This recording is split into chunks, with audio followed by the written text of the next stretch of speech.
Hurrdat Sports presents The Damon Benning Show with Ravi Lulla. Here's the keeper by Milroe. Goes to the right side. Dances down the right sideline.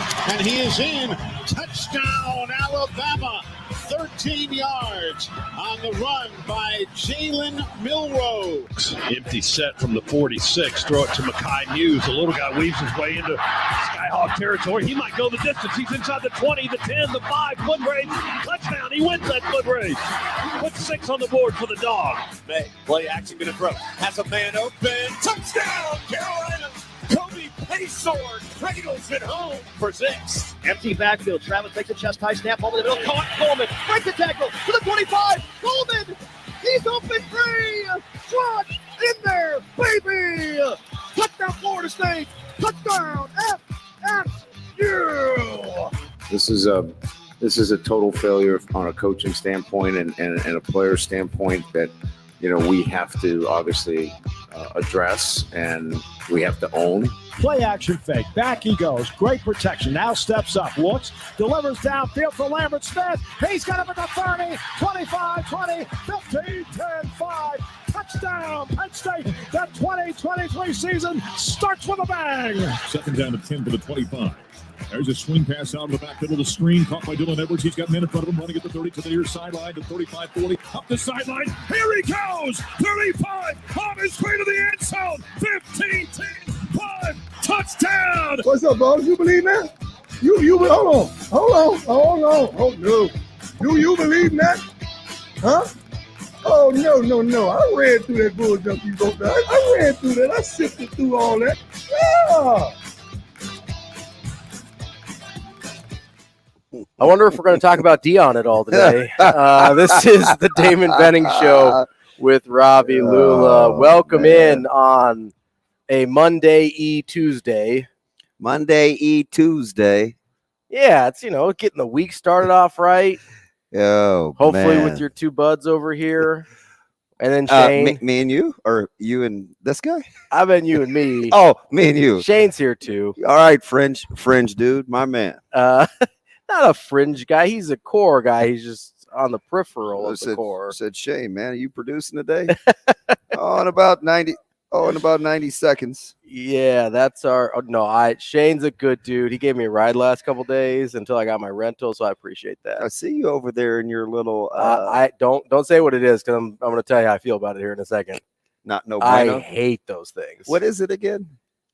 The car? Yeah, they're not going to be a sponsor, but Toyota RAV4s. It's a RAV4? I hate them like out loud to an irrational level. Why? What happened? Well, no, so here's the deal.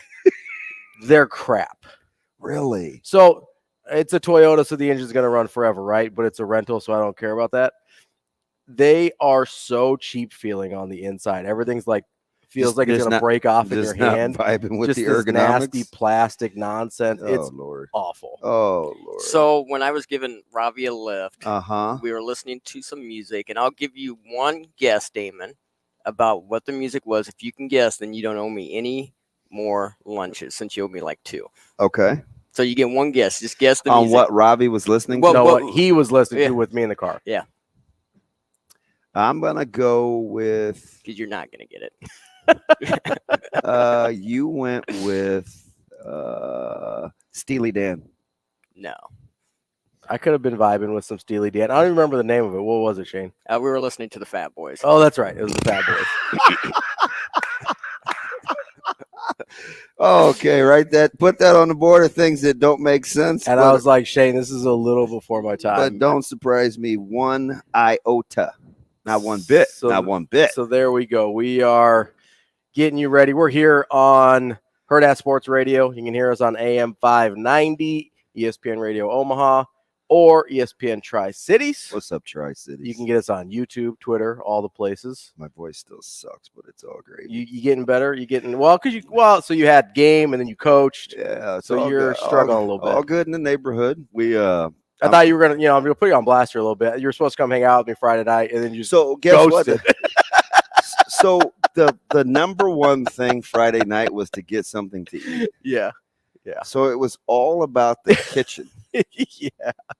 It truly was. It was like, which kitchen could I get to faster. first. Yeah. Yeah, because I hadn't eaten all day. That's fair. That's fair. Yeah. And so I actually called your place. Yeah. And they gave me the fried food warning.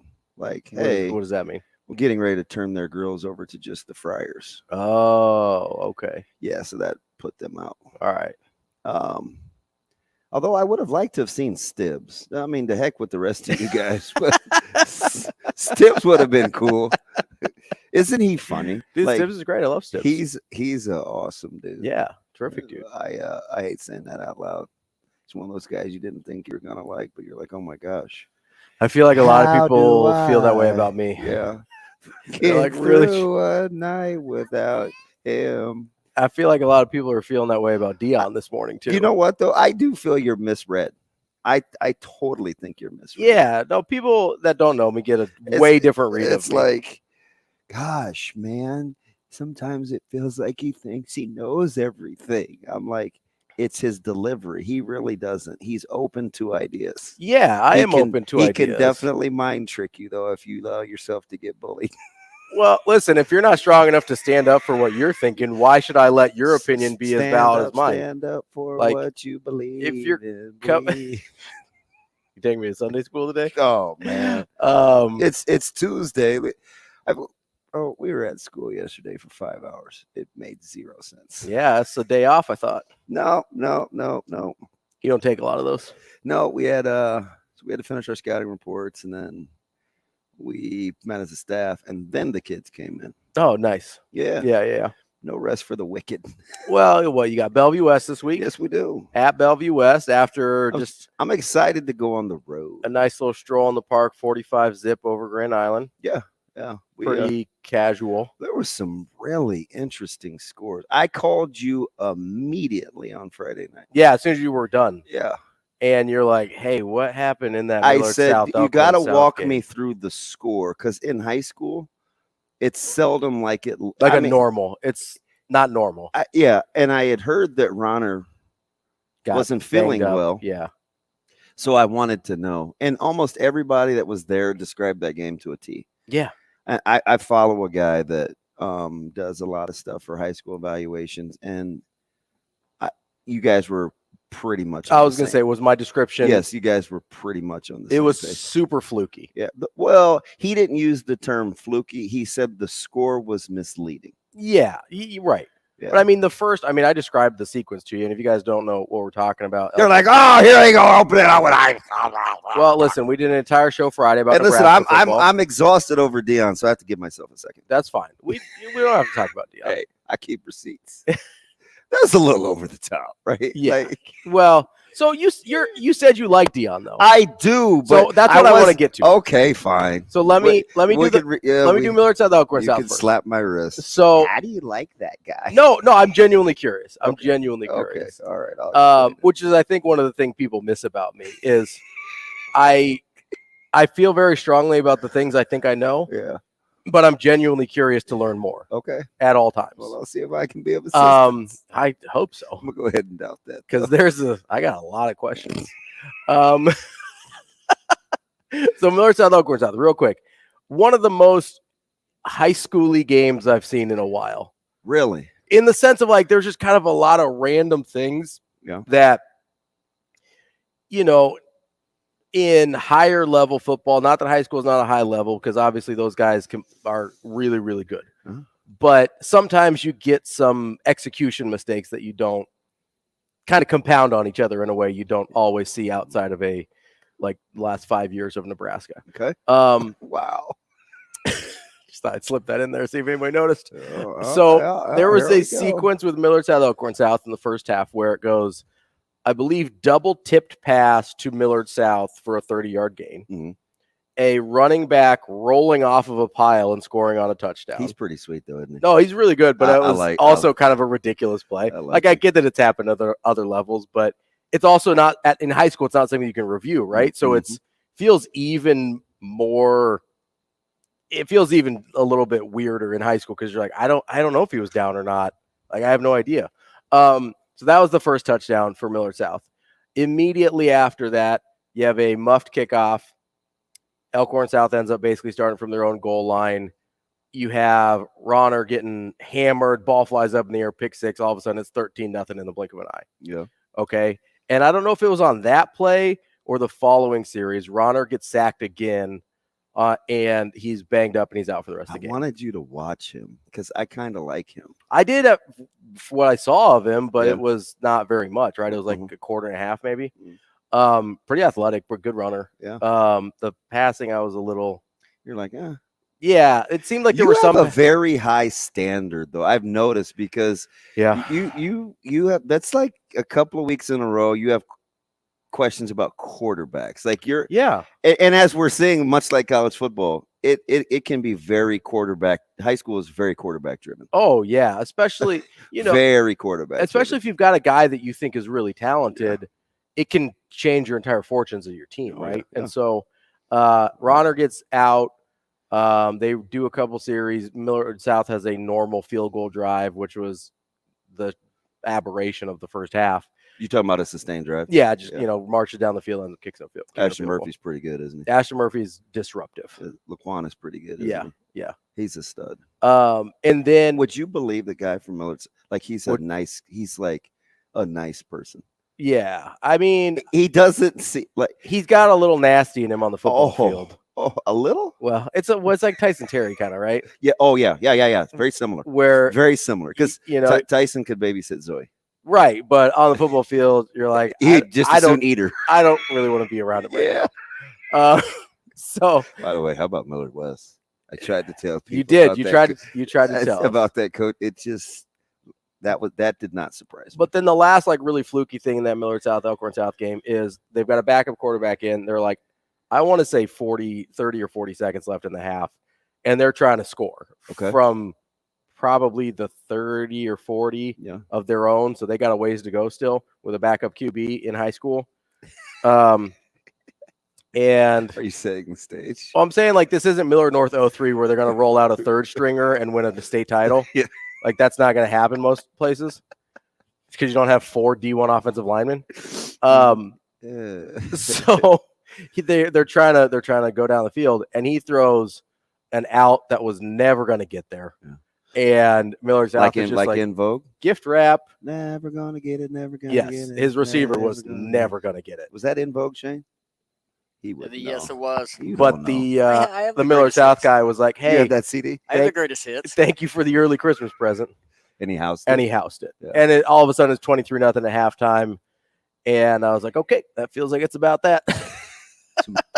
Oh, interesting. Yeah. So none of those, you're right. The score was not representative of how the game played out, but also Millard South beat him up a little bit. Yeah.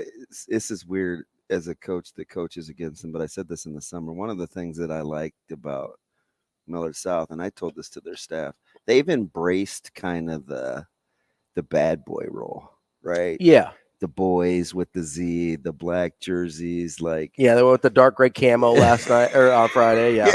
It's quietly they've kind of become that school. So I'm like, hey man, lean into it. But I mean, low key, they've always been that of the Millard schools. Have they? Okay. Oh yeah.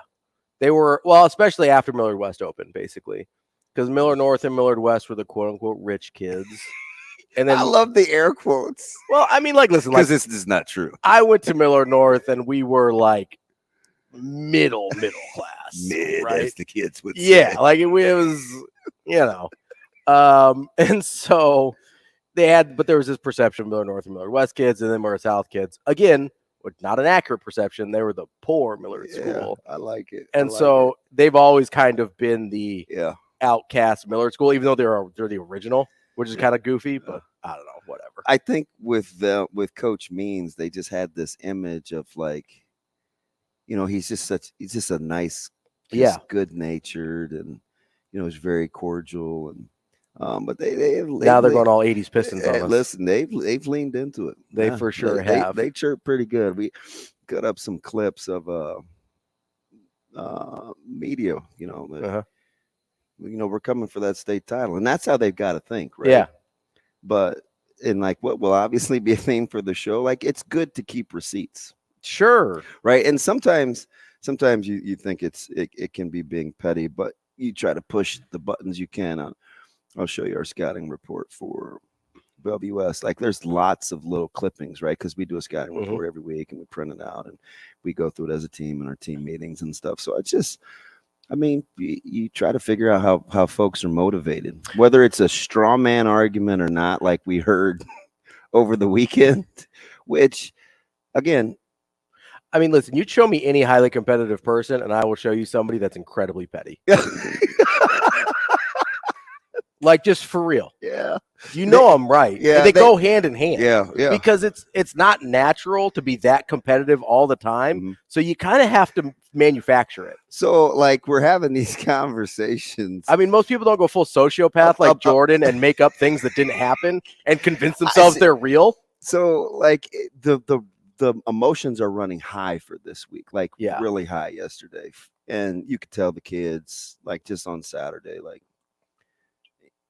it just running really, really high. And so you had to kind of like find ways to land the plan. I'm like, hey, let's, we're talking about their defense. And we're like, it's a very familiar defense they run. It's called adjust. We call it adjust. It's kind of a bastardized version. I think everybody went to South Dakota State to get this defense at the same.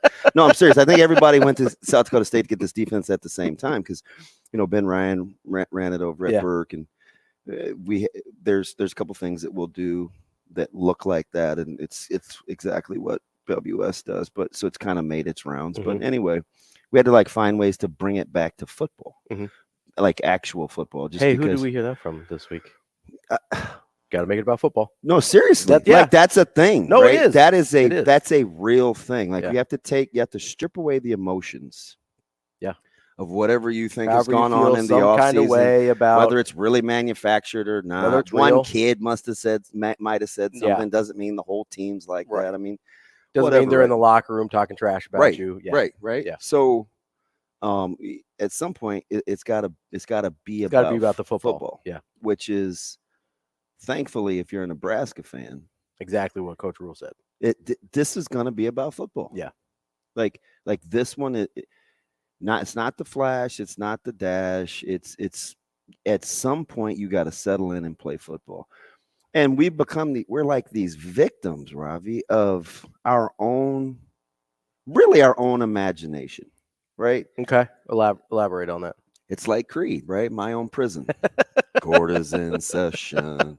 The verdict. I mean, you went Creed. You got me. No appeal on the docket today. Just my own sin. See? People love Creed. So, but my point is, we thought Nebraska was one thing. We hoped, right? We hoped Nebraska was one thing. They weren't. Yeah. So, because it didn't fit what was going on in our mind, we've jumped to all these conclusions, right? Yeah. Because we thought Colorado was one thing, or maybe it was more about what we thought TCU was. Sure. We've now all of a sudden extrapolate like things. You know what we knew? Do you know what we absolutely knew? Colorado or Nebraska? Colorado. What? I'll get to Nebraska too, right? Yeah. We knew Shedeur Sanders was good. Yes, and Travis Hunter. Right? Top recruits in the country coming out. Literally, Travis Hunter was the best player in the country. Like right? Florida State had him lock, stock, and barrel before Deion came in. Right? We knew Dylan Edwards was highly touted. Legit dude. Nothing happened in that game for me to be like, whoa, right? Yeah, no one who wasn't capable of performing that way did something crazy. Do you know why I'm not enamored by 110 plays? Why is that? Because it's not sustainable. I'm happy for him. I am. Yeah. Like, don't get me wrong. And it's incredible. I'm not thumbing my nose up at the accomplishment. Yeah. It is spectacular. But especially in that heat. I've seen Charles Woodson get in the high 80s, almost 90 snaps, right? Like I've seen some semblance of it before. Sure. And believe me, if Travis Hunter was playing in the Big Ten and the Big House, getting 90 some odd snaps like Woodson did, it would be a little different than him doing it where he did against what Hunter did against TCU. Sure. So I'm not downplaying it. I've just seen some semblances. You have a frame of reference. I have a frame of reference for it. Yeah. And it's not going to be sustainable. So I can be impressed in the moment and move on. Sure. Because there's something about physicality over time where you're going to have to adjust. Sure. Right. So we knew that those three, Dylan Edwards, highly recruited. And that was not a physical game, by the way. Not at all. Dude, this is a little football-y, and I'm not diminishing Colorado because it was impressed. I knew, they have a fantastic staff. Like I used the term, I said they have a great staff. They have a really good coaching staff. That's the one thing that I was the most impressed with Dion. But we kind of knew that, though, right? Yeah. We knew that when he put it together, I was like, oh, yeah, damn, they got a good knows staff. what he's doing here. Then I also said that there's more substance than we'd like to give it credit for. Well, it's because most guys that talk the way Dion does, and I'm not doing a race thing here. I'm doing Dude, I felt like I was having a flashback to Public Enemy's Fear. Do you remember their album Fear of a Black Planet? Like I get it, right? Yeah. It's like, ooh. And some people are like that. Some people are uncomfortable. Right. And with outspoken minorities. But sure. That's not the majority of people you come in contact with. And I'm not even going there. Where I'm going is guys that the self-promoting type guys. Yeah. Whether it's black, white, whatever, I don't care. But generally self-promoting guys that to that extent, especially on some level, are full of it. Right. Yeah. And so I think we have, and I personally, this is why I struggle with Dion personally, is I have a hard time reconciling the fact that most of the people I hear that sound like that cannot back it up. And the fact that he seems to be able to back it up. It's a huge disconnect in my brain that I have a really hard time resolving. Yeah, some people feel like that about the former president, right? Sure. The brash, the bravado, I can't believe he said that in this role. Sure. There's something that people gravitate to it right? There is some people that are attracted to that type of personality, but most of the time when I hear it, I go, that guy's full of it.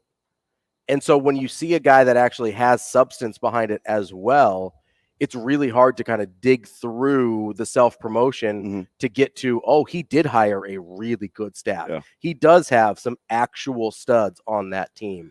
And listen, my thing was mostly always about, hey, I don't know how you assimilate 86 new guys into a program and be good on week one, right? Which obviously they did to some level. To a certain extent. And so that, they allowed them, TCU allowed themselves to get beat by a mesh concept over and over and over the entire again.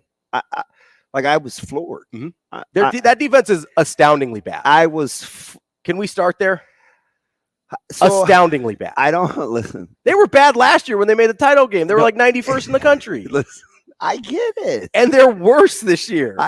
They have one dude coming back from a very bad defense. I was floored at the way that TCU played defense. And that's not to take anything away from Colorado. And I was also floored at the way that they got away from the run game. And you're right. It doesn't take one thing away from both Colorado. Can be true though. Yeah, right. TCU can be god awful on defense, and it can still be really impressive what Colorado did. But two other things that I know. Yeah. 33 carries for 54 yards. Yeah. With the longest being 10 yards. And you gave up almost 8 per on the ground when you yielded 270 some odd yards on the ground. Those are the things like that Nebraska can do something with. Yeah. But it's like most things. When you have a good quarterback, it gives you hope. If you don't like your quarterback, we act like Nebraska fans. All right. More college football wrap up on Benning and Lulla coming up next. We will be back in 5 minutes.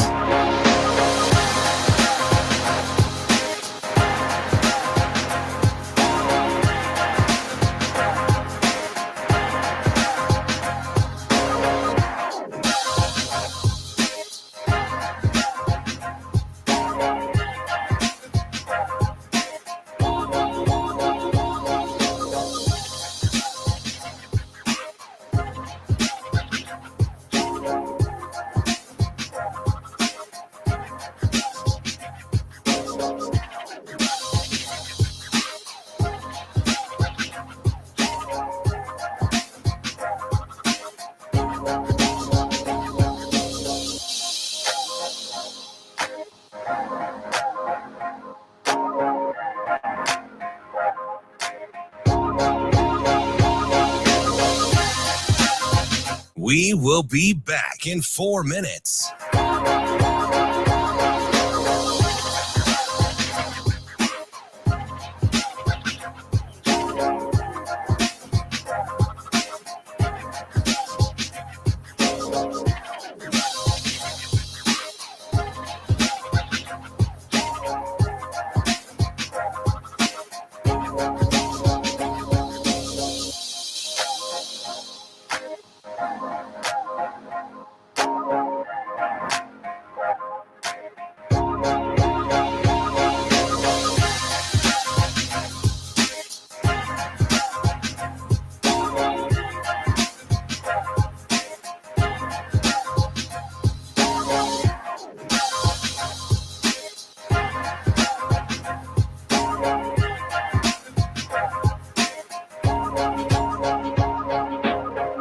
We will be back in 3 minutes.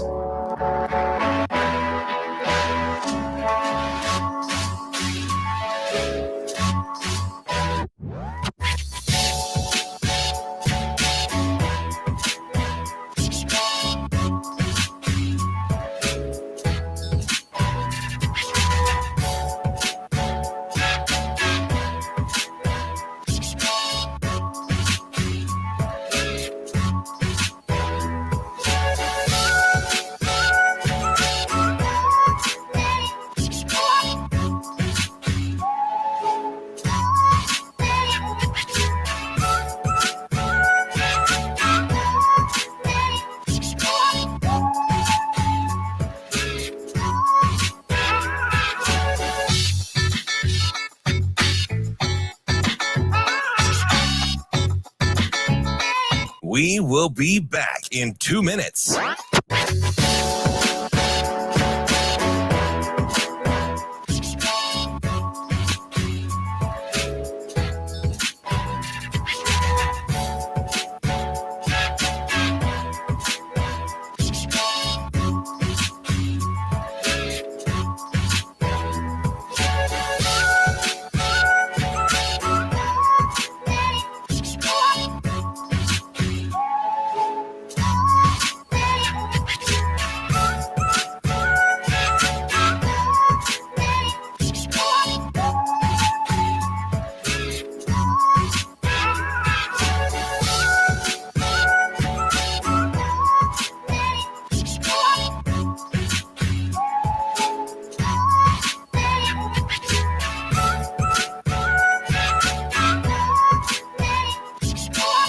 We will be back in 1 minute.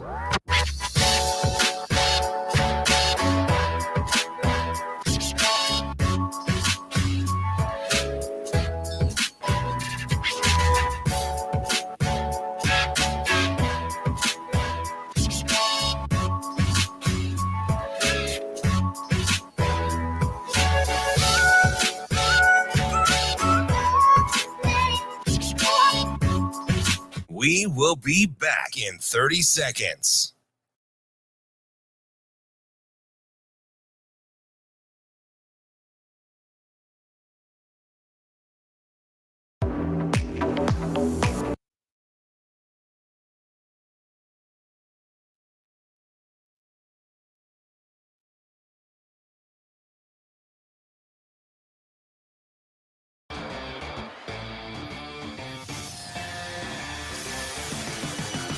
Hurrdat Sports presents the Damon Benning Show with Ravi Lulla.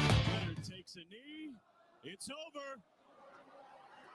Both arms in the air for the head coach, and why not a statement for Mike Elko as the students pour onto the field. 28-7, the final score. Duke thumps the Tigers, and they start the season with a resounding win over the number 9 team in the country. It's entirely possible Clemson is not who we thought they were. Hey, how about like things that like I may have to go back and reevaluate? Oh man, I kind of like Clemson of the teams in the top 10 that are left for dead. Yeah, and you were all over them over FSU too. And old Texas Tech with the classic look-ahead game. No, Texas Tech is still legit, though. Okay. Now, Wyoming was just having none of it. Sure, which you get that a lot from Craig Bowl teams, where they're just not having any of it. Yeah. Lots of. It's easy to overreact, right? Like, is Iowa going to be that bad running the football? Like, that's a really good question. Dude, Caleb Johnson couldn't run the ball. No, not at all.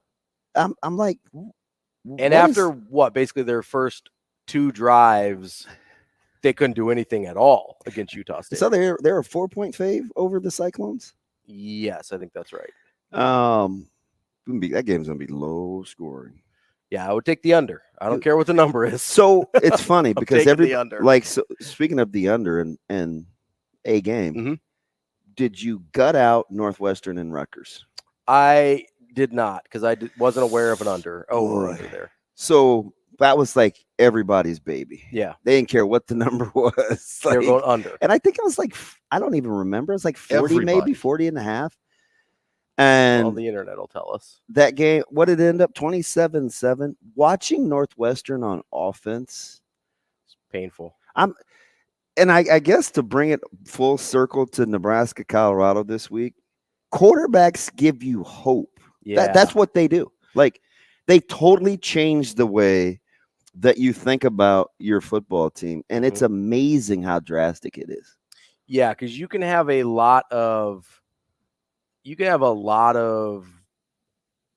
blemishes. And, you talk about putting Band-Aids over bullet holes last week. Again, I just wish we could walk through the TCU Colorado game. I agree. Offensively for Colorado. Yes. It's simplicity. Now, their pace is a lot to deal with. Right. But even, there's ways forward for Nebraska to win that game. Mesh concepts. I don't know if they will, but I'm not looking at that game and saying it's impossible for Nebraska to win. I look at it and say, hey, if Nebraska is able to stick with the run and ball control a little bit, you're in pretty good shape. If Nebraska doesn't beat themselves with turnovers again, then you're in, and I get that's a pretty big if at this point for Nebraska, but then you're in pretty good shape. If you have any sort of semblance of a defense that isn't just getting run through like paper mache, then you've got a chance there. Theoretically, this 3-3-5 should play better against Colorado than they do against a Minnesota. Remember when I told you I felt like when I got on the plane, there was immediate self-inventory being taken?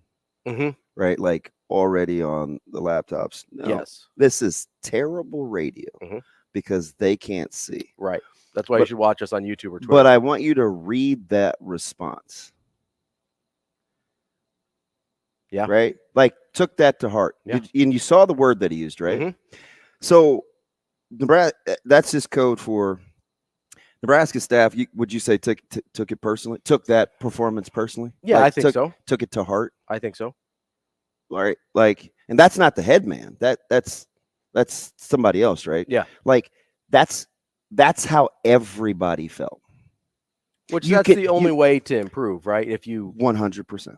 You have to internalize. 100%.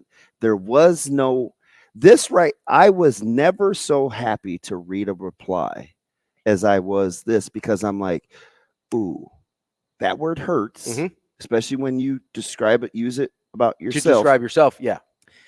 But I also know you got to take some self-inventory. Yeah, because this is the biggest issue I had with the previous staff. What? Oh, I know where you're going with this. It was everybody else's fault. Yes. Yeah. It didn't ever feel like, and listen, for like 2 years, I tried to give them the benefit of the doubt that maybe they just weren't speaking well in public, that they weren't doing a good job communicating because listen, this guy, the differences between how Scott Frost feels in front of a mic and how Matt Rhule feels in front of the mic are night and day. Yeah. Right? And I think we tried. They couldn't be further apart. Right. That's okay. That's fair. So bringing up old stuff? Because it comes back to the new stuff, right? If for about 2 years I tried to convince myself, oh, they're just misspeaking. That's not what they actually mean. Sure. Internally, they're communicating things much better. Okay. And then because you wanted to have hope. Yes, because I thought I wanted it to work out. Mm-hmm. And then you get to year 4 and 5, and they're still describing things the same way in terms of things happening to them instead of them going out and making things happen. And listen, if you're in a mindset of things happen to you, not you go make things happen, you're going to have a really hard time getting control over just about anything, right? Yeah. But if you internalize and say, hey, we didn't love how that went for us, we know why it went that way, and we can fix it, then you're in good shape. Yeah. So the magic is, and it's not magic, there's a different word. So when good intentions actually can become reality is if you can get over the emotional hurdle. So their biggest task, Nebraska's, is what I've said all off season. It's not physical. It's mental, because they have to learn how to win. They have a couple of guys that have to be somebody different than who they have been. And I know this knowing full well that typically the best, so you're asking for something rare. The best indicator of future performance is past performance. Yeah. And it's, that. So there's nothing Nebraska's done in the last 5 years that would suggest that they'll beat Colorado. Correct. But I just have this weird feeling. It just like there was nothing to suggest as I'm sitting here at the Hurrdat Sports Bar and Grill on Thursday night watching this game. Hello, Hurrdat Sports Bar and Grill. I bet their kitchen would have been open. I called the bosses too on Friday. And they're like, oh no, because nobody picked up the phone. Hello, how you doing? So I asked Bill and Chris, I said, hey, what time does the kitchen close? Yeah. Oh man, it was tension, right? It was 10. I was like, ooh, yeah, not making that's that not one. Gonna work. That's not gonna making work. That one. But yeah. No. So I'm glad you got to enjoy their food. I did. But I'm sitting here and I'm watching. Get to the kitchen. I'm watching this Minnesota game, and I'm thinking to myself, I think they're going to win. And like you said, nothing in the last 5 years has indicated that Nebraska wins that game. And guess what? They didn't. That's fine, right? But damn, they should have. They really should have. We could have looked smart. It was right there. We could have looked really And I smart. think that's the thing that's encouraging for me, despite the procedure penalties and things like that, and the targeting with Ty Robinson and whatever. Controllable penalties, right? I outside of turnovers. I went back and I don't quite have the breakdown just because I spent so much. We had 3 WS games to go through, but the left side of Nebraska's offensive line has got to play. Need a little more better to give them a chance, because pitting it against what I saw on Saturday from TCU and Colorado, there's plays to be made. A couple of run schemes in particular that I'm kind of salivating to see if Nebraska can sustain. But you can't go from, hey, we're taking accountability. This is how this game made me feel as a coach. This is what I'd like to correct, without the players having some ownership in that too. Yeah. Right. Like that's like the bridge to Terabithia, right? Where coaches can take accountability all they want. Yeah. But unless players also want to internalize and take accountability, then nothing's going to change. 100%. But it does start at the top. Yeah. And that's why I was so concerned with the last half, is I was like, if it's not starting at the top, it's never going to get down to the players. So emotionally, let me ask, and maybe this is a good Sam McKewon question. Emotionally, who would you give the psychological advantage to coming into Nebraska, Colorado? Would you rather be the team that's pissed off because they underperformed, or the team that's thumbing their nose up at the free world, telling you "I told you so"? Right. And beating their chests. Would you rather be a chest beater or a team coming off the L? Ooh. That's a good question. We'll call that a tease for the next segment. Cody, stay there. We will get to you as well. All that and more coming up on Benning and Lulla on Hurrdat Sports Radio.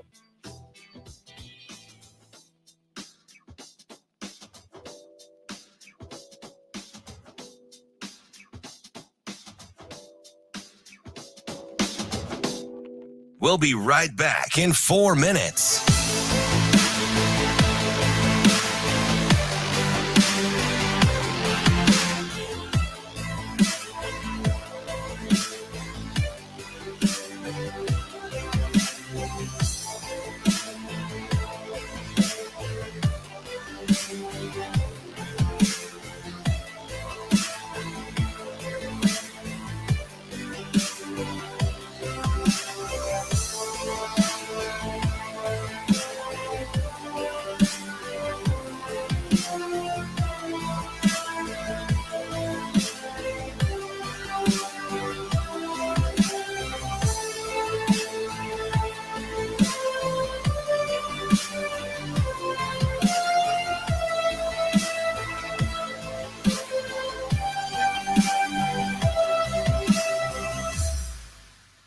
We'll be right back in 3 minutes.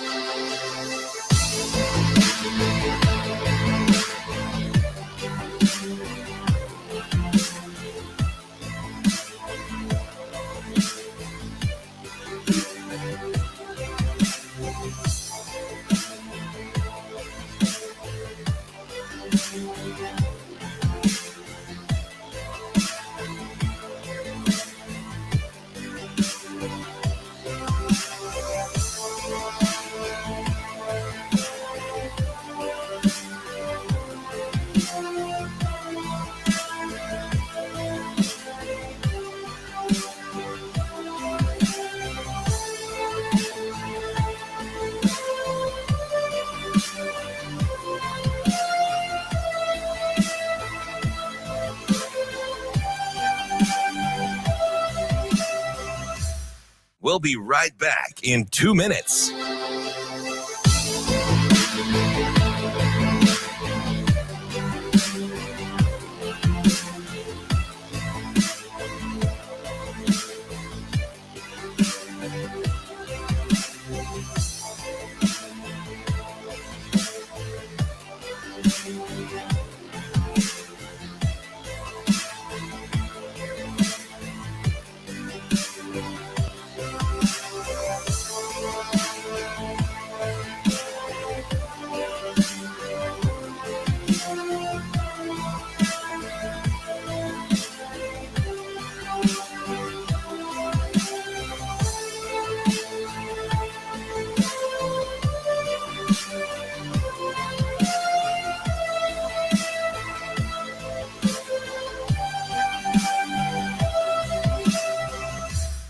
We'll be right back in 1 minute.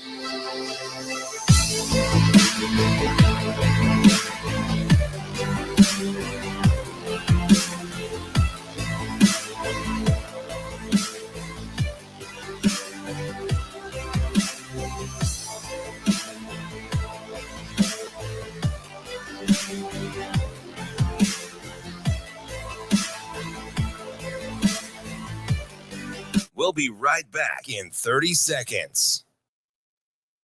On guy to his left, Wimson.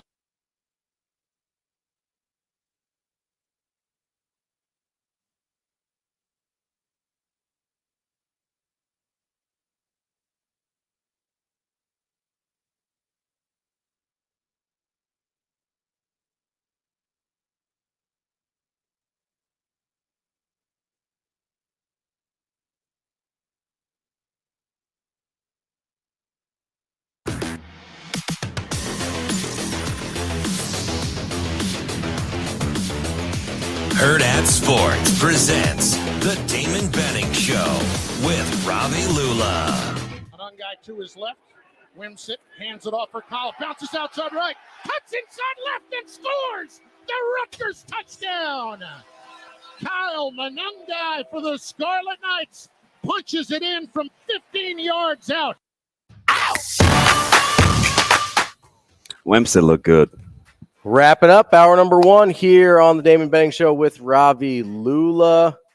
Want to tell you about our friends and remind you that the Omaha Storm Chasers have their last homestand of the year coming up starting a week from today. September 12th is your last chance to see the Storm Chasers. So make sure you get out to Werner Park. They've got promotions every single game, 12th through the 17th. They're back in town, and that will put a wrap on their home season for 2023. So make sure you go out and see our friends at the Omaha Storm Chasers. Shano, are we talking to our friend this week, one Marty Cordero? I haven't set it up, but we've been asked, and that is on my list of things to do. All right. So I can't wait to talk to Marty this I'd week. like to talk to Marty. I can't wait to talk to him later to set it up. If you want to talk to us, you all right? Yeah. You're pulling my finger back out. Gonna make it? back in the socket. Okay. If you want to talk to us, you can hit us up on YouTube comments. People are having some feelings in the YouTube comments. Hey, As oh man, Scary Gary is wild. Yeah, as they tend to. He kind of cooked me last week, but it was okay. He and my man Saturday, but it's okay. You can hit us up. Yeah, Saturday was getting after you.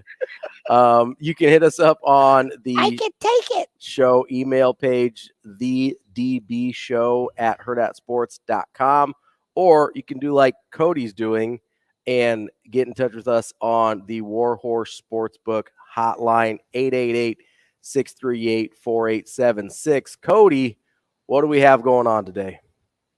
Well, we're going to complain about Nebraska fans. Okay.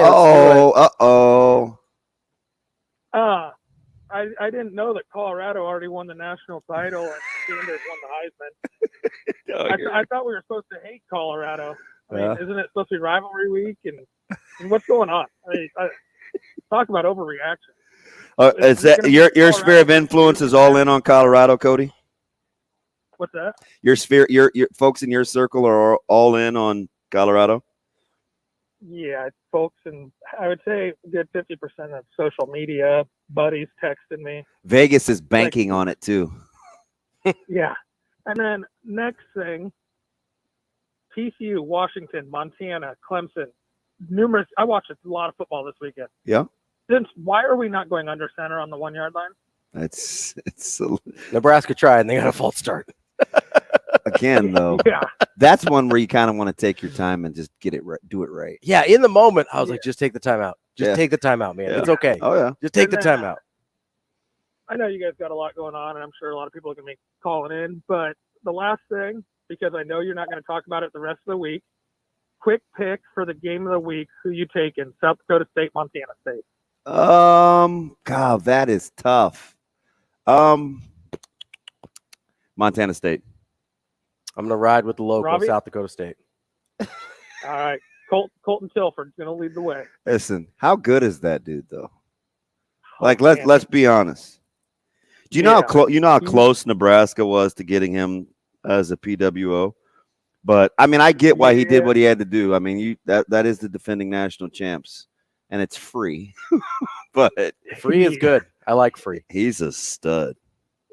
Yeah, so if you guys want to spend the rest of the week talking Nebraska fans off the rocker and remind them this is our rival, that would be wonderful. Yeah, we'll see what we can do. Hey, for Cody. You, Cody. Cody, let me ask you one more thing. Okay. More surprised that Millard South handled Elkhorn South the way they did, or that Millard West took care of business against North? I am so happy you asked, because I've been calling in for a month now, and every time I've brought up Millard West, and I've texted you that Jackson is the best football player not getting talked about in this entire state. I'm 100% agreement with you. Baseball. I agree. And yes, Millard South dominated, but they dominated a team without Carson Ronner. Yeah. Mm-hmm. Okay. All right, Cody. Enjoy the week. I will say, Central surprised me. They got some athletes. Hey, listen. I know one thing though. That was an impressive win from Gretna. That was one of the first scores I looked at. I can't wait to go back and watch. Yeah, big one Friday. You guys have a good week. All right, buddy. Thank you, Cody. Gretna handled Central. They really did. relatively What was it, easy. 49-28, something like that? Yeah, they got after it. Yeah. Thought people might have been a little early on Central. Maybe. A little bit They early. are young. We've got Ramon. Think Ramon rather be a chest beater? I wonder, back on the Warhorse Sportsbook hotline. Ramon, what do you got for us? What's up, fellas? I didn't even plan on calling today, but the chest beater versus the angry argument, I had to get in on real quick. Okay, what do you got for me? I want to frame it for people from Nebraska in a different way. Okay. I'd rather be Team Crawford than Team Spence every day of the week. And I know, and I'm not talking about just the difference in skills, because we all know around here Crawford's better. Mm-hmm. I'm just talking about Crawford's coming to the rematch. And for we know that he's already won. So you have to prove to us that you can beat us compared to hoping you can do something different. So I'd rather be the chest beater every day. A chest beater all day long. Put one on the board for the team who's hopefully the ink will still be wet on their fingertips from reading about themselves all week.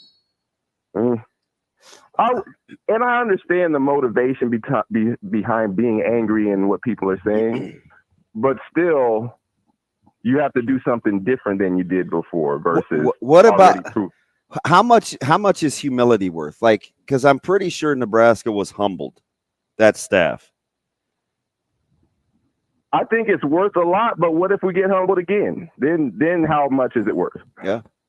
Okay. Yeah, at some point it stops being humbling. I can only take one piece of humble pie at a time, Ramon. Yeah. After a while, you're gonna get diabetes. Wow.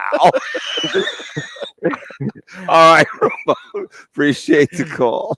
All right, we've just lining up the callers. Wow, appreciate sir. you, Ramon. Wow, our old friend Kim calling into the show on the Warhorse Sportsbook hotline. First time, long time. Kim, how are you? Hi, guys. Kim, what's up? Kim? I'm so happy that my two favorites are together. I appreciate that. Thank you. But can we rename the show? Yeah, you can do whatever you like. It's your world. Can we name it the Shane Schillerberg Show? Absolutely. Damon and Ravi? 100%. He is the star. Go ahead, Go ahead, then, Shane. That would make Damon infinitely more comfortable. Wait. You If funny, that makes man. Damon if that makes Damon comfortable, I don't want to do that. Oh, fudge. I like to keep Damon uncomfortable because sometimes he just goes, off the rails when he's uncomfortable. I don't even say the name of the show. Yeah, that's my job.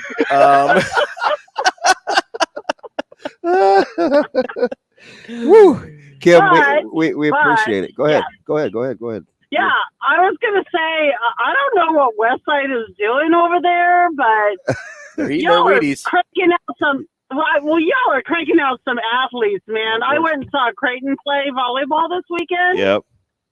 And that Westside gal is amazing for a freshman. You know what? And she was so underappreciated. She was one of my favorites in the hallway. Like quietly, they're building something really, really good over there, Kim.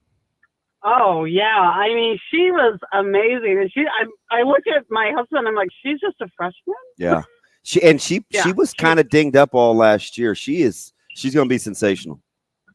Yeah, they've got a lot of freshmen over on that volleyball program that are going to be pretty good. Appreciate the call. I don't know. Yeah.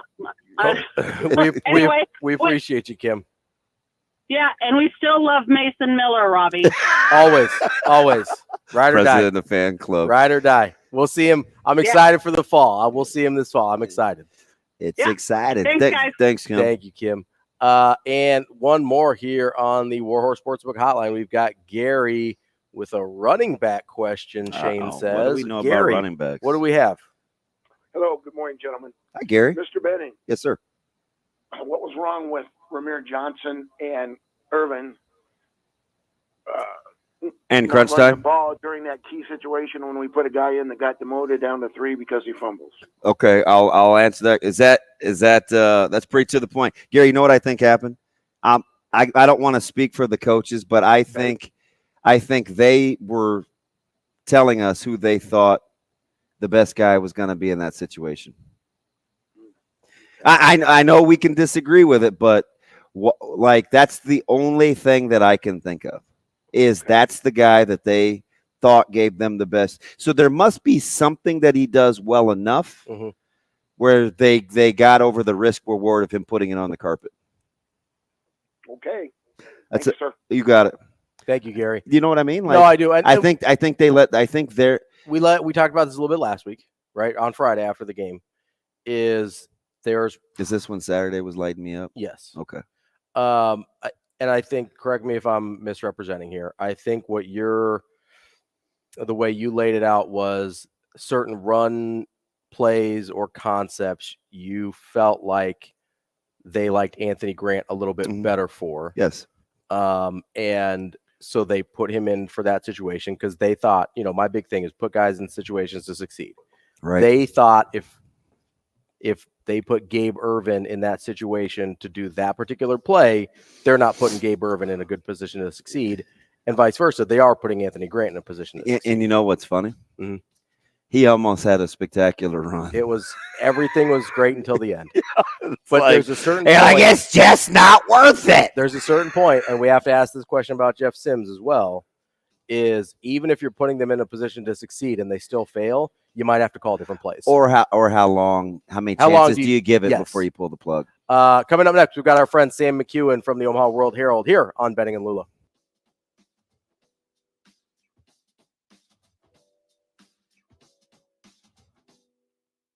We'll be right back in 4 minutes.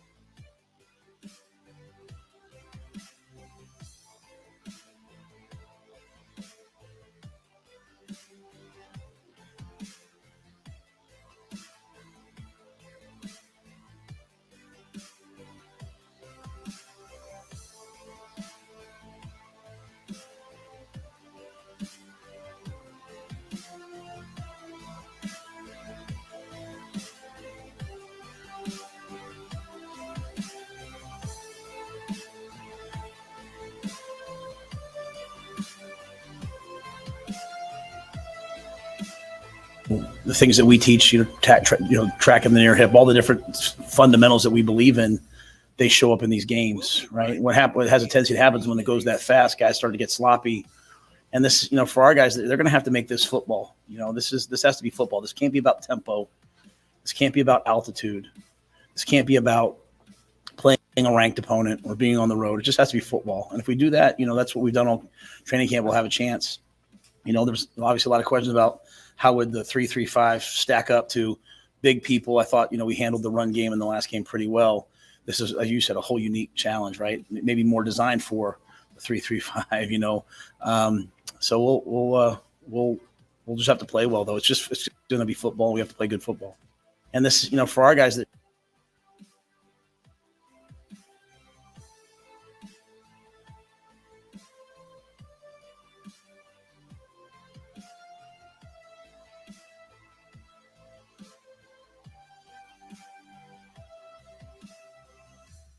We'll be right back in 2 minutes.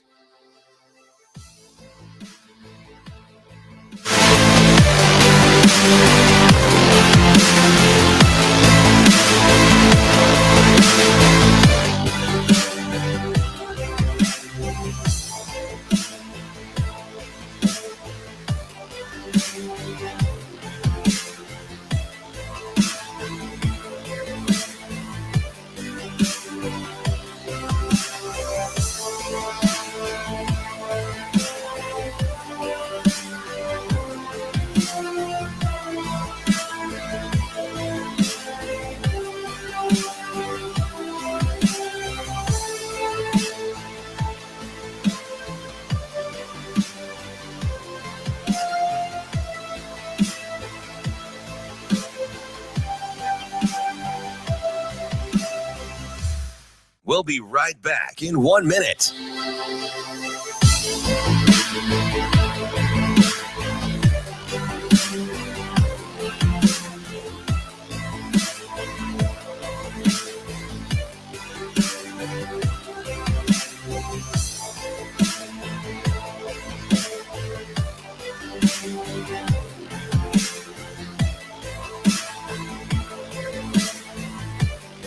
We'll be right back in 30 seconds.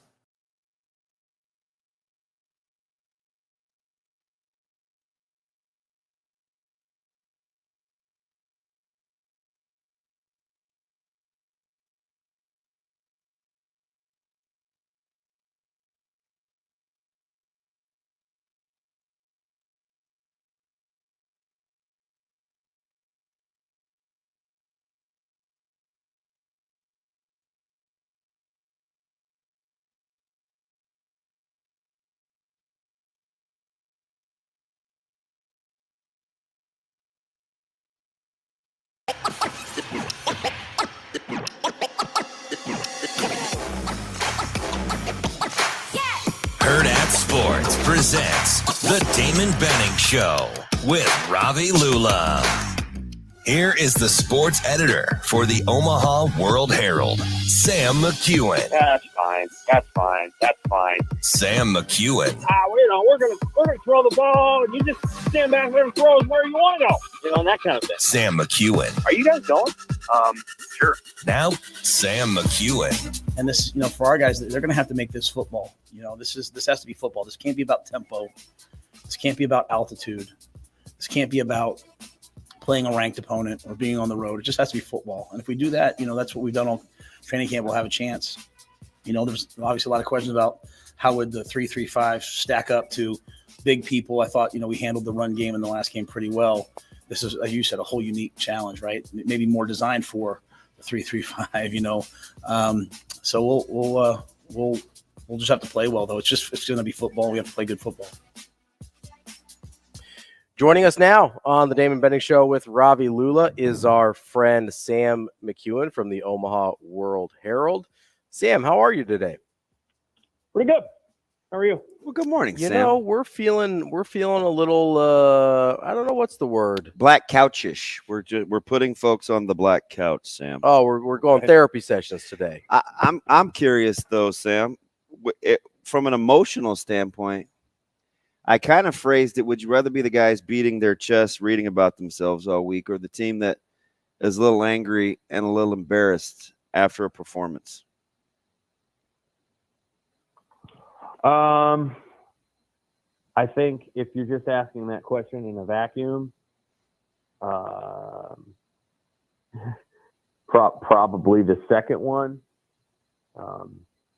because I guess if it were Ohio State and Nebraska, I'd rather be Ohio State, but or Ohio State. And you're saying that because you're not so sure how good Colorado really is, or why do you use Ohio State as the example?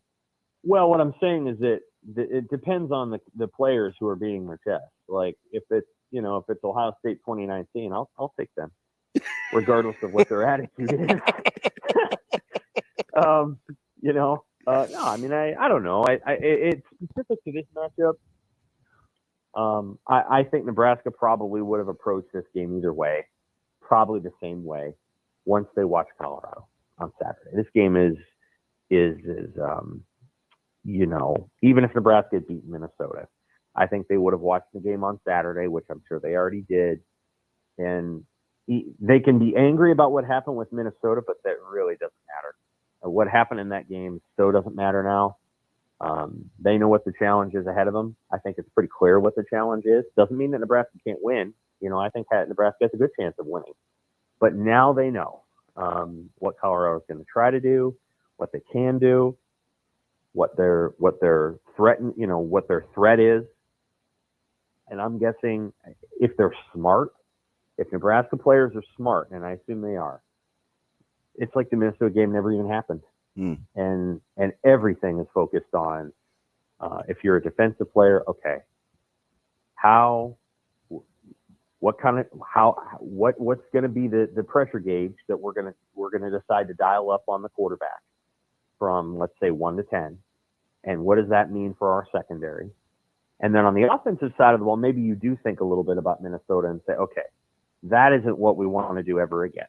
We don't want to have that operation with 4 turnovers and that kind of crap in the red zone and false starts when you can't have them. They had 2 false starts inside the 10.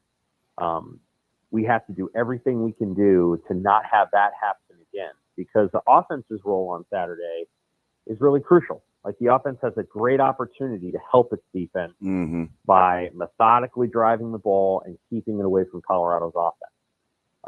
Nebraska's defense has an enormous challenge in front of it, and that is a good thing. I think it's a good thing that they will go into Saturday's game going, okay, we kind of know what they're going to do. Colorado's not complex per se schematically. Man, is that 100% accurate? But they're going to be very hard to stop. Because, again, that pressure gauge is the key. In the first half, TCU only gave up 17 points.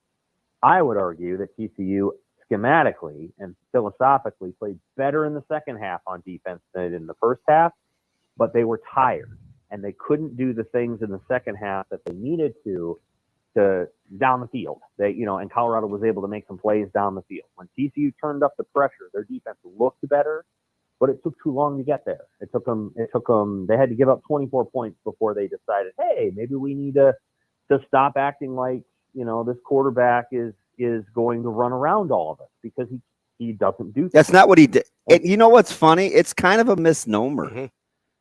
I get the whole African American quarterback athletic thing, but Shedor's not trying to run. No, he's a good pocket passer. I thought he made good decisions. I was very impressed with the some of the throws that he made. His ability to kind of climb the pocket. He's not going to outrun a lot of people. He's not getting around the corner per se, and he's not going to be super dangerous, I think, in that way. But he didn't make any mistakes, really, and he threw the ball he knew where to go with the ball. So they brought a blitz on a 3rd and whatever, and he threw it that deep ball down the right sideline. And then it was 3rd and 16. Game was almost over. TCU gets a stop there. I think it's over.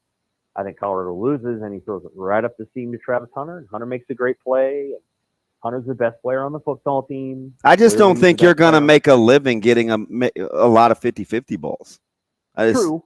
This is true. He's the best player on the team, though. And they're going to have to, figure out where he's at, and tackle him. You know what they have to do is they have to be true to who they want to be. They have to make linebackers cover and make cornerbacks tackle. They have to make Travis Hunter fit in the run game. You watch, that is something to keep an eye on. What kind of toll is what Nebraska does on offense due to Travis Hunter defensively? Sure. Yep, TCU was not willing to explore that very closely. Kendall Briles, man, he should take a salary cut after that game for TCU. They're going to kick themselves really hard, and the reality is, if you think you're the better team, you always think to yourself, we're just going to do what we do. Yeah, we win by 4. We win by 4. Man, that you talk about a game where if TCU just checks itself a little bit and says, okay, now we understand who these guys are, and we understand that they're not just going to lay down for us. We need to change who we are, and just for one game, and then we'll go back to beating Kansas 63-60 or whatever. Okay, Sam, let me stay right there. And this is just as an example in the Minnesota game. I said on the broadcast, I don't think what Minnesota was doing on 3rd down is sustainable, converting all those 3rd and more than 7s, right? I think 4 of their first 6 were of 7 yards or more that they were converting. I said, that's a little bit of fool's gold. They're going to have to eventually figure out how to run the ball. Turned out they didn't, and it was fool's gold, right? With Nebraska, is fool's gold the quarterback run game, or is it just how they have to play? Oh, I think they're going to have to run the quarterback stuff. Yeah, I don't think they're going to be able. You understand why I asked the question? Because if you're going to be built for the long, you just use the example. Do what you do for one game, get through it, or so. Where are you on that spectrum? Well, I think they're probably going to have to run the quarterback to some degree, just based on what I felt like I saw. It's possible that they can hand the ball off and then just play action off of that. But I think my concern level over where Sims as a passer is high enough to where I would say you've got to utilize his legs in order to maximize what you're going to get from him. He lacks touch. Now, maybe that was a one-game thing, but the ball comes off awfully flat. Alex Bullock pulled one off the turf. IBC pulled one off the turf. The balls just come out low, and that's okay. Except when you're trying to throw the ball over the middle, you have to be able to layer it, so to speak, and he struggles with that. I mean, that's just the reality. And he's gonna have to find a way through it, and they're gonna have to throw the ball outside the number. Well, not of course outside the numbers, but outside the hash mark. They have to complete some passes too. They got to find a way to to widen the field. Maybe they held back some of their screen plays, bubble screens or tunnel screens or whatever. Maybe they held back some of those. I'm almost just the opposite. I think if they want to control the second level backers, their intermediate passing game between the hashes has to improve. I don't know if they want him. Yeah. I don't know if they want the ball. They think that's in harm's way. But how else are you going to manipulate the second level unless you make them honor it? I mean, you see how fast Minnesota's linebackers got to fit in the run game? I agree with you that they need to hit more passes between the hashes, but that's going to be hard when somebody's throwing the ball on a second base to first base line. You have to throw the ball with a little bit more. I mean, he's 6'4", and he's throwing it like he's not that, and that's the area that has to. Or you're going to have Thomas Fedoni as that target and not Billy Kemp. Like Billy Kemp is 5'9". You can't throw a 6'6" pass to a 5'9" guy. And so maybe that's Fedoni. Maybe that's somebody else over the middle. They've got to find a way to hit some taller receivers over the middle. Otherwise, I think you're asking Sims or just throw the ball when they're open, right? Like you don't have to throw a skinny on the backside post. You can throw a stick route to a wide or to a tight end, right? Like you could have just thrown the ball to Borkacher in the end zone. Yes. Like why didn't he? So Sam, that's kind of my question. You know what's funny? We should have asked him. No, but, listen, I don't know why he didn't. He's reading the flat defense. He's got to read number 2. The defender sank and he baited him into that throw. Like, so if you break it down, Borkacher came open, but he is supposed to read the flat defender. So if you look, the defender's looking right at him. Mm-hmm. He falls off to take the corner route to the back of the end zone, as opposed to just throwing it to Borkacher. He thought when he saw this is my opinion. Mm-hmm. I think when he saw the defender settle, he was thinking corner route the whole time. But look how he fell off to make that play. He came off his defender came off the initial receiver and fell back into the corner route. That's what I think happened. I think that's fair. I also think the ball was thrown very flat. It was a flat ball. Yep, you're right. It was a flat ball. I don't know how you. I just don't. So when you're so you're going out. There's 8 seconds left, and he knows the play they're going to run, and the quarterback coach knows the play they're going to run. The offensive coach, the coordinator knows the play they're going to run. My assumption in that moment is they're like, listen, Nate Borkacher is 6'5" and whatever pounds. If he's even remotely open in the front of the end zone, throw it to him. Yeah. I'm not blaming Jeff Sims for any of it. I'm saying that like somewhere along the way, that conversation got lost in translation. Mm. And one of the things I think when they broke the huddle, that was the intent, to be honest. Sure. I'm sure it was. But it just has to be really emphasized in that moment of like, the one thing is unless someone steps in front of him, he's going to be a large target right there. The other thing I would say, and I felt very strongly about this during the game, and I still do, is on the deep pass to Tommy Hill. And this is just my opinion. I've never played quarterback. I'm not a coach, all the rest. On the deep pass to Tommy Hill, I would rather that play was on the other side of the 50 so that the quarterback knows mentally, I'm throwing that into the end zone. I'm not throwing it to an indeterminate space before the end zone. I have to throw it all the way to the end zone. So there's no question about whether it's going to be underthrown, because you're throwing it to a spot about 6 yards from the goalpost. See, right? that one was more, he made the mistake left to right than north and south.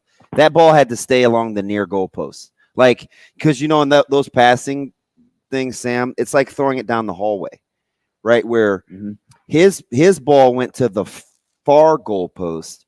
On that skinny, it's got to stay near the near goalpost. If he throws it near the near goalpost, he can go get that.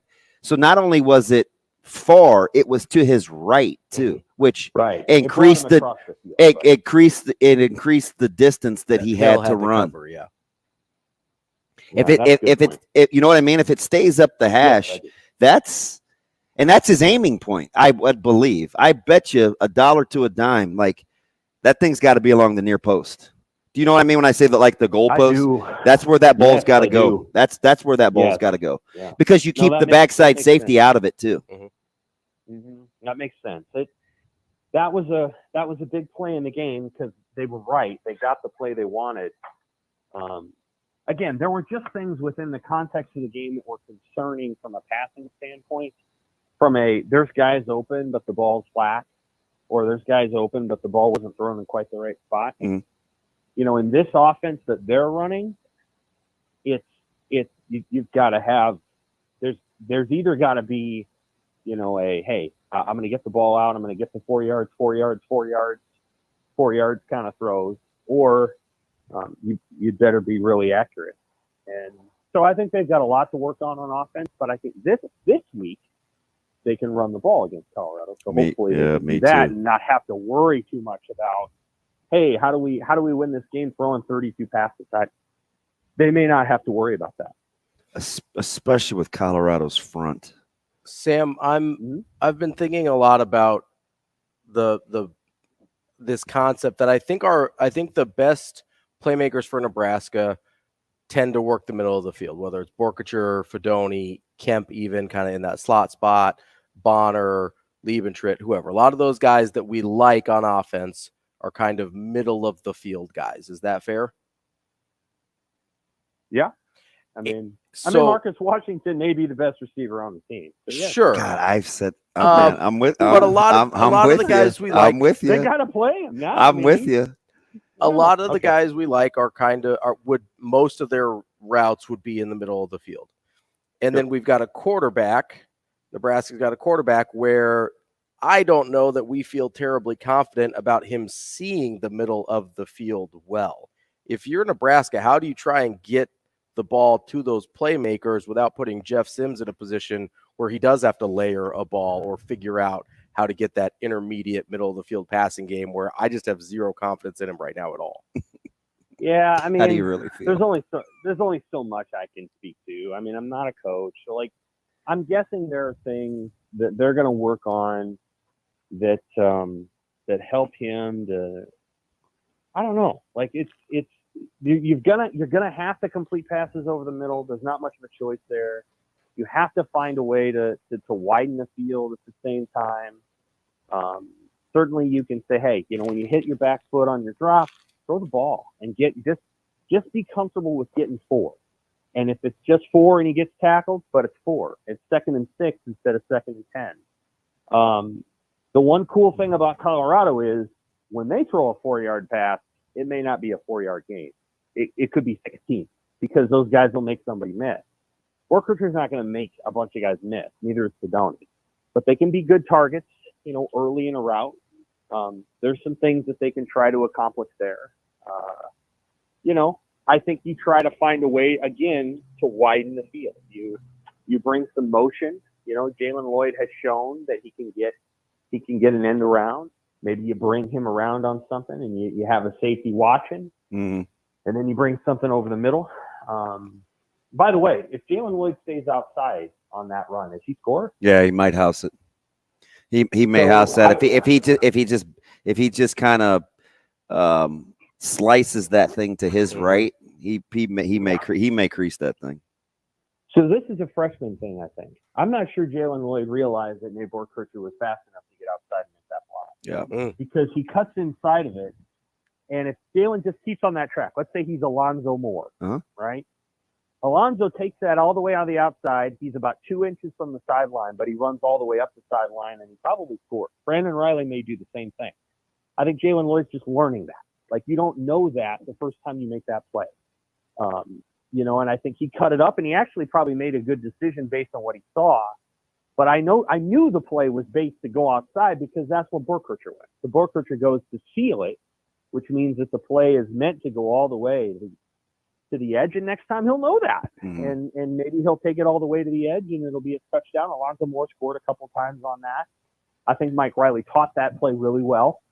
You know, that's interesting too. From having, go ahead. That's interesting too, because as a young guy, you're taught to, hey, just get vertical, right? Like The quickest way there is a straight line. And I think you're right in that just the inexperience in doing exactly what you're supposed to, because that's the safest thing. Mm-hmm. Like, I think he'll grow into being more creative in terms of reading it. I actually thought there were a couple of plays that Nebraska really left on the field had they kind of read it differently, right? I'm just going back through this run game, and it was poor at the line of scrimmage initially in some, but a cut here or a cut there, I think changed that thing quite a bit. But I got to ask you, Sam, because I do think this game is more about emotions than scheme. Sure. Who can control theirs the best, right? The team with, all the bravado and brash, or the humility, like how can that work to an advantage? If you're Nebraska and you have what happened to you in Minnesota, wouldn't you rather Colorado do what they did coming into this one if you're going to draw it up? Like, somehow in my head, I think this is, if you're going to lose, I think this is the best case scenario in which to have to deal with coming off a loss, because you still feel like you're in control. Yes. Yep. I think this is a good way to go because. And I'm not saying lose, you know what I mean? Hear my heart there, but. Right. Oh, no. If the pressure has shifted. Nebraska will not be going to Colorado thinking to itself, oh, God, we got to go beat these guys because they suck. They don't have to feel that way. They can go into that game. 100%. They can go to Colorado thinking this team's going to be ranked, and everybody thinks they're the greatest team in the world. So we don't have to worry about making a mistake. They're expected now to win the game.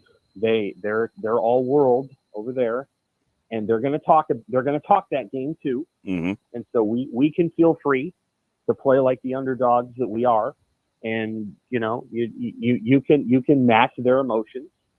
You don't have to, be like, oh no, we fell behind 14-0. This team just lost by 50. What's wrong with us? No, you can say, if you do fall behind 14-0, yeah, this team's good. So now we got to play better. I think, yeah, absolutely. I think in Nebraska's the pressure, the pendulum shifted from Nebraska better not lose to Nebraska's probably going to lose unless they play really well, which frees you up to play really well. That's our friend Sam McKewon from the Omaha World-Herald. We appreciate you as always. Sam, we'll talk to you next week. Take care. Thanks, Sam. That's Sam McKewon. He joined us on the Warhorse Sportsbook hotline. I want to tell you about our friends at the Warhorse Sportsbook real quick. They're the only place in Nebraska where sports bets can be placed. You have to be at the casino in person to place those bets at the Warhorse Sportsbook. Plenty of kiosks and tellers to take your wagers. You can get the Warhorse Casino app, build all your bets together, and then go to the casino, scan the QR code, and place your wager there. All major sporting events or almost every major sporting event, you can get those bets in. Go to warhorsecasino.com/sportsbook or get the Warhorse Casino app for more details. Warhorse Sportsbook, no bets, no glory. Coming up next, we've got the Sports Six-Pack right here on Benning and Lulla.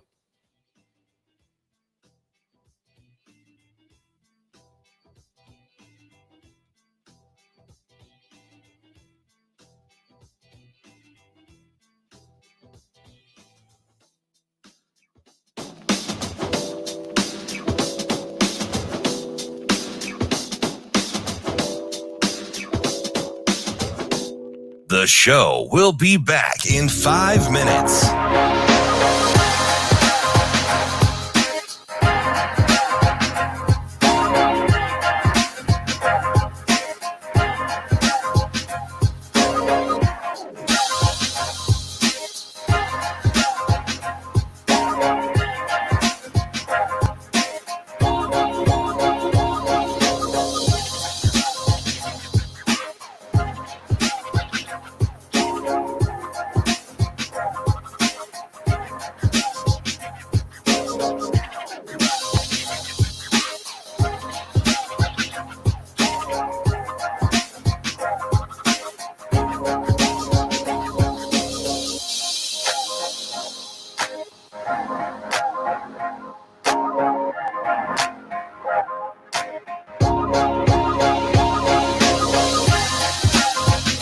The show will be back in 4 minutes.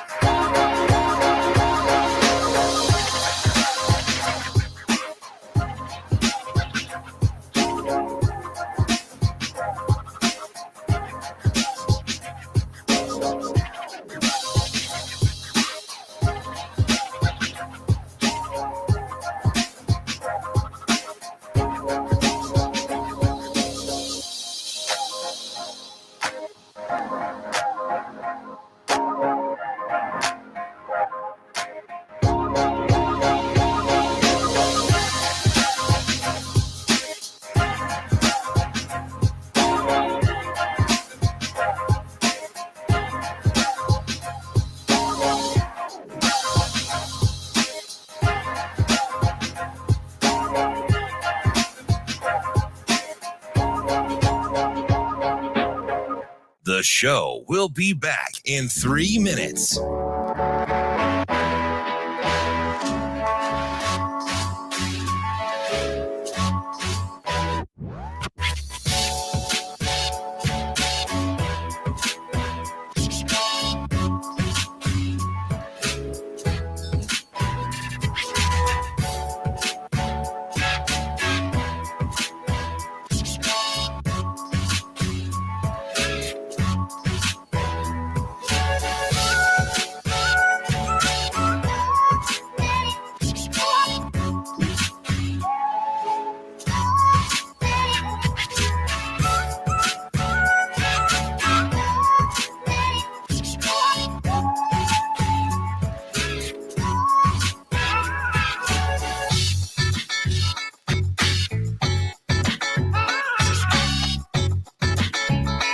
The show will be back in 2 minutes.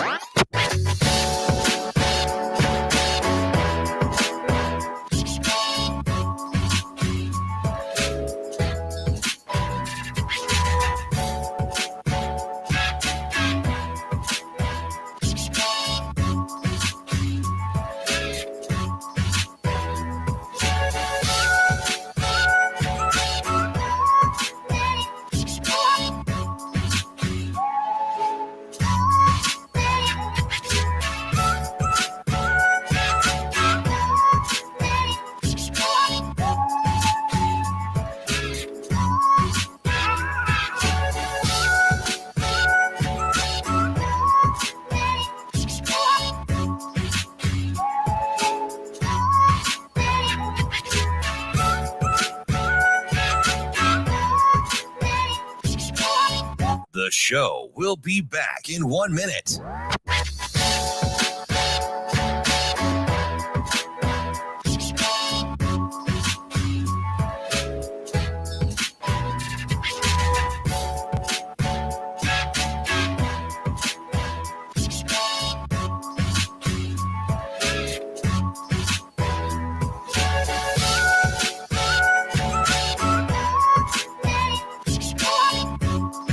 The show will be back in 30 seconds.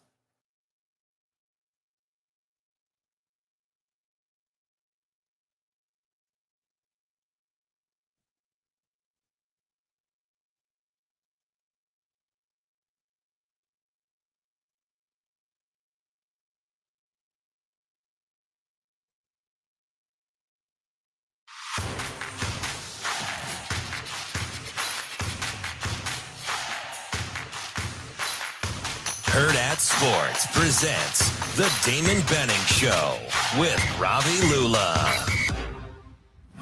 Time now for the Sports Six-Pack, presented by Zipline Brewing Company, makers of Dear Old Nebraska Brew, the official beer of Nebraska alumni.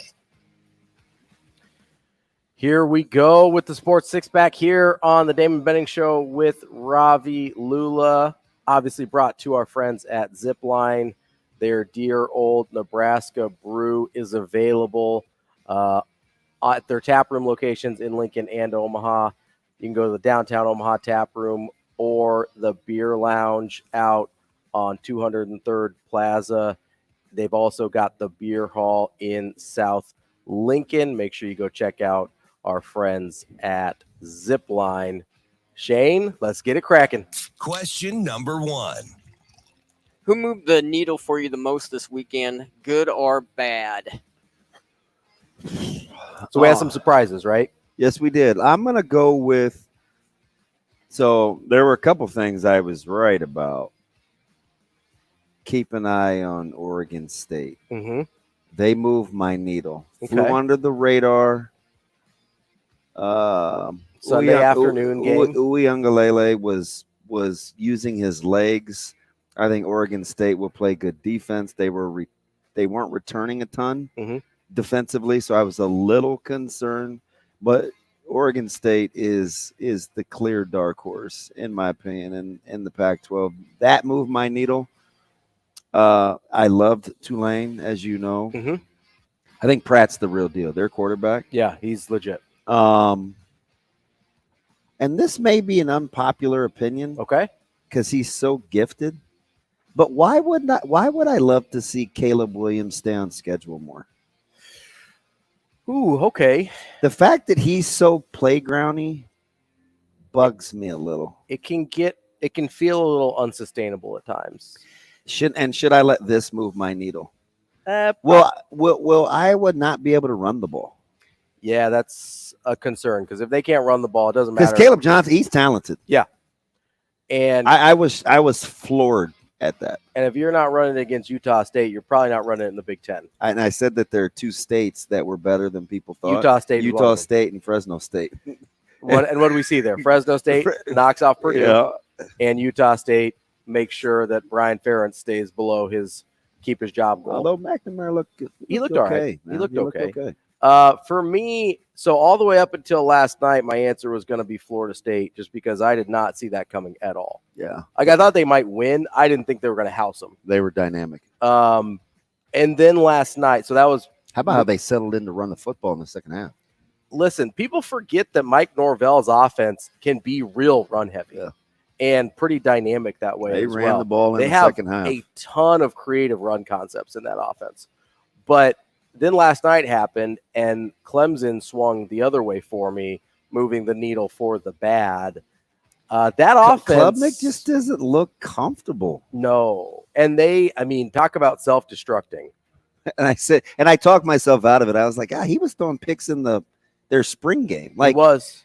And you're like, oh, maybe the defense is just that good. Yeah. But that's exactly what I thought. They're fumbling it in the red zone constantly and giving themselves, just shooting themselves in the foot, not giving themselves opportunities to put points on the board.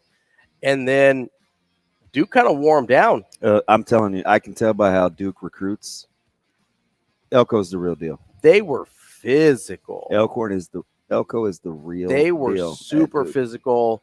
Honestly, they looked like. I just ain't trying to go see no games there. No, I'm good. They're out. I'm good on that. They looked like when Northwestern was good under Fitzgerald. I'm telling you. Is what it looked like. You talk about quarterbacks giving you hope. Yeah. They look nice. He was kind of shaky throwing the ball. I think he ends up only going 17 for 34, but really dynamic with his legs as well. Gave them a ton of opportunities. Obviously, they knock off Clemson there. All right, what's next, Shane? Question number 2. Do you understand the words that are coming out of my mouth? Exactly. The frustration of Husker fans who see Colorado go from possibly the worst Power 5 team to a road win over a ranked opponent in week number 1. No. I feel like I should be yelling that question. No, I don't. You don't understand any frustration at all. I don't. I guess it starts with my frame of reference. Okay. I didn't like TCU. Fair. And I didn't think Colorado's roster was bad. No, I didn't think their roster was bad. I thought it would take some time to get together. Yeah. And it still might. It might still. So what are you going? You have them winning 5 games now instead of 4? I think if they went 6-6, it would be a phenomenal year for them. Yeah. But kind of at Nebraska, that would be a pretty big win too, going 6-6, right? Oh yeah. So I guess I understand the frustration. I don't share it, but it's really, I think a lot of Nebraska fans have a really hard time digesting the fact that, hey, they were so much worse off than we were. And then they go in and listen, I don't think TCU is special. In fact, I think they're pretty bad this year, especially on defense. But you go in on the road to a conference opponent and get a win in a game that you're not supposed to win. You're a huge underdog, and Nebraska has just gone through what they went through at Minnesota. I understand the frustration. I don't share it, but I get it. I'll ride with you on Is that fair? I'll ride with you. I'll be in the sidecar. Do you understand how good this zip line is right now? Have another. Dear old Nebraska Brew. Let's go. Question number 3. What was the biggest positive you took away from the Nebraska game? Yeah, I'm trying to be positive here. What did you like? Helmets to the ball. Defensively, I feel like that linebacking core is continuing to grow and evolve, and the secondary will rally. Now, I like, Herzog is going to have to get a little better understanding his leverage, because that's what cost him on the last play. It was a leverage deal, right? And it was a great route, but if he's committed to keeping outside leverage, that never happens. Oh, where am I vulnerable? Where's my help? So that I like Nebraska's physicality on defense. I think that's portable. I'm a little bummed because with all the targeting calls I saw overturned this weekend, I thought the Ty Robinson one still bugs me. Honestly, what got him? I know it's the head dip, but he barely made contact with the head. We see better than we hear, right? I know. It was a push, not a headbutt. But because he pushed, doesn't matter, and dipped the head. Listen, perception is reality, right? No, because you were afforded the luxury of actually watching. Well, it's fair. But you know what I mean? You can actually see it. I get what you think you saw. Yeah. I watched one get overturned in the Northwestern Rutgers game. I couldn't believe. I was like, oh my gosh, they got that one right because they used some common sense. Yeah, you would think with the replay, I could understand on the field how it was called a targeting. 100%. With the replay, you'd like to be able to say, okay, it is roughing the passer because he shoves him, but he doesn't really make contact with the head. Yeah, maybe I'm still mad about that's the one that they called against Westside 2 weeks ago now. Yes, not that I'm still thinking about that. That's fine. All right, Shado. Let's try and get to 4 here. Question number We're moving. 4. Trying. What is the bigger concern in the passing game? Sim reading through his progressions. Are the receivers getting open? Legit question. Is that a fair question? Legit. Pretty solid. Seems like we've heard that. I'm gonna go with the progressions because I think guys can get open. I do too. I'm gonna go with the progressions because we saw some guys get open. Right, we saw Tommy Hill running free. We saw Malachi Coleman running free. We saw Borkature get open in the middle in the end zone. Kemp was wide open on the RPO. We had Kemp open where the ball gets batted down. Some guys were getting open. Listen, I'm not saying it's a real dynamic receiving core, right? But there were enough guys getting open that if he's seeing the defenders and seeing the field well, I think the passing game would have looked a lot different. So that's my concern. I'm with you. That's actually legit. Him not seeing defenders scares me. Looking off guys. Not panicking. Being able to move the safeties with his eyes instead of just locking onto a guy. That's fair. That is my biggest concern right now. Shane, let's try and squeeze one more in. Question number 5. What is your favorite non-sports related thing you did this weekend? Did you do any non-sports related things, Damon? My favorite non-sports related weekend of the weekend was I spent about 6 hours with DJ Rezek. There you go. That's fun. I feel better about life. I got to hang out with Stibbs and our buddy Alex Sindelar. Yeah. Is Alex as funny in person? Oh, he's terrific. He seems like he's better in person. He seems like he would be hilarious. You could have come and found out, but you were like, "Nah, I'm good." I had to eat, man. Nah, I'm cool. I spent like 4 hours at the comic book store. Ooh, yeah, that's 4 not hours sports related. Oh man, they took those comic books back after you fingered them all up. Nah, I keep them. I don't think you're allowed to do that at the comic book store. Jeez, we've buy got something. Would you finish up the Zipline Sports Six Pack coming up next on Benning and Lulla. We'll be right back in 4 minutes.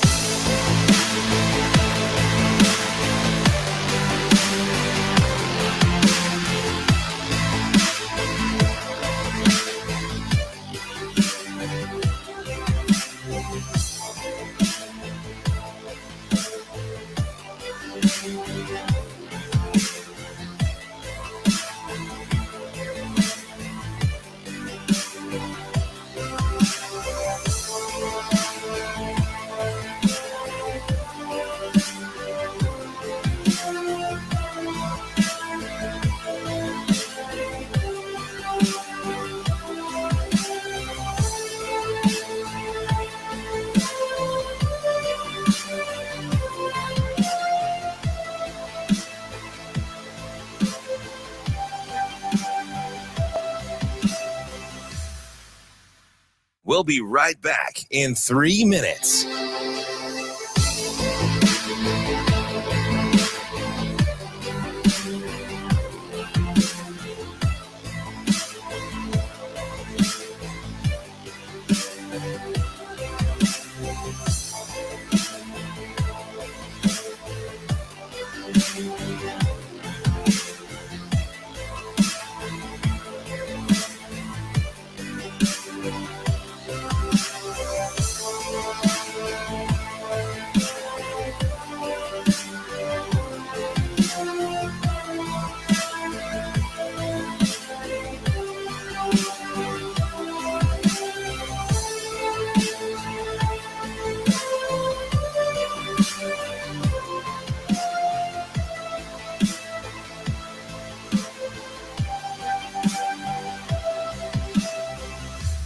We'll be right back in 2 minutes.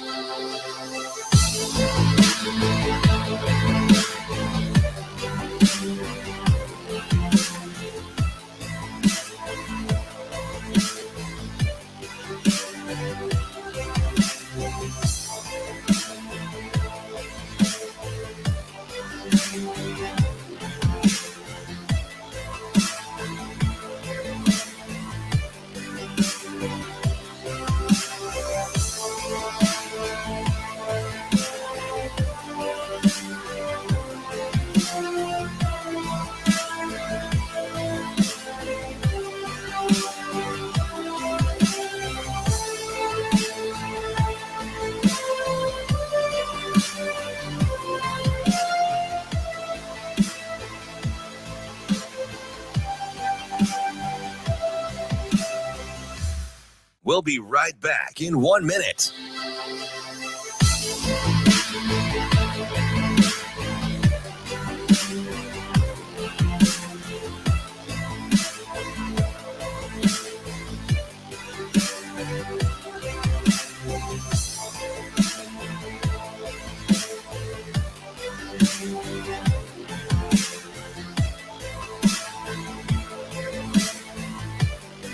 We'll be right back in 30 seconds.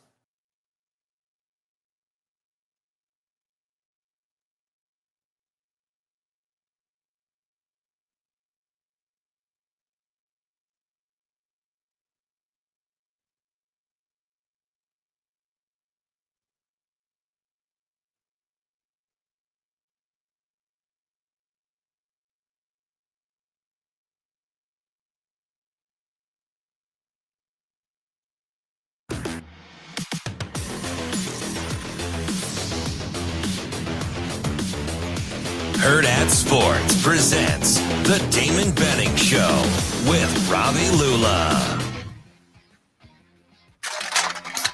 Question number 6. Right, just coming right back into it, huh? Hey, welcome back. I guess I don't have to worry about bumping us back in. Go on, Shane. It's your world. We're just living in it. I got drinking to do. Come on. All right, let's go. Oh, shoot. Welcome back. Better 3-day weekend, Memorial Day or Labor Day? I'm going to go with Labor Day because of college football. College football. So that's why it's a little difficult, right? Because I love it's kind of the opening. I know it's not always the opening weekend, but you get the Saturday, Sunday, Monday marquee games, right? But I kind of like the unofficial start of summer on my Memorial Day. Summer's my favorite time of year. So it is because you get to go be bougie on the boat with the. Well, I also don't like cold weather. I like being out. I like deck shoes. I like going and playing some pickleball outside. You can listen to the Yacht Rock any time of the year. I know. I just doesn't have to be this dude in his Yacht Rock. I'm kind of, I think I'm a Memorial Day guy, despite loving college football. Yeah, I think I'm going to go Memorial Day. You and Christopher Cross sailing, take me away. Shane, that's our guy, right? I thought you were going to go Sticks on me. Come sail away. No, come sail. No, I'm not a Sticks guy. I like that song. Yeah, but were you out on Mr. Roboto? Yeah, it's kind of meh. Are you just all into sailing songs? Oh, maybe not exclusively. I like other songs. Do you listen to the Yacht Where you Rock have your when caviar you and brie cheese with the Virginia Cavalier fans and stuff? No, what did I send you a picture of the the steak with the lobster with the caviar on top. Yes. Yeah. It's a little bougie. It was good, though. Must be nice. Double income, no kids. Oh, to be a dink. Yeah, you got to think about that next time, my guy. Wow. If I had it to do over again. That is our Zipline Sports Six-Pack. We appreciate our Delish. friends at Zipline. Make sure you try out their dear old Nebraska brew. All right, there was my ankles are kind of ashy, man. I need some lotion.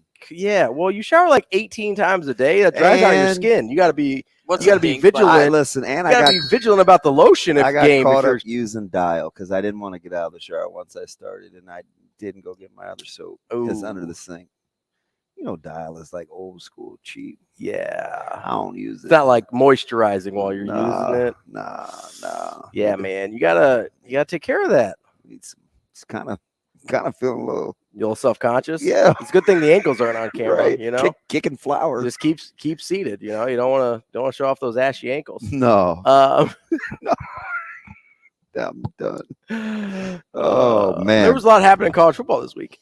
Yeah, like some eyebrow raisers, some to the good, some to the bad. So you had the obvious ones, right? Florida State's an obvious one. Clemson, Duke's an obvious one. Colorado's an obvious one, right? Yeah. So let's go a little deeper cut on these. Oh, deep cut. Right? I'm watching Washington, and you were as well, because one of the things you said to me is Penix really just gonna be that guy. I didn't even realize. So they're showing some of his numbers from last year. I was like, what do you mean that dude threw for 4,000 yards? So can I just say something? Yeah. Because you brought up Penix. Mm-hmm. All right. So 2 years ago, I was wrong on Penix. Okay.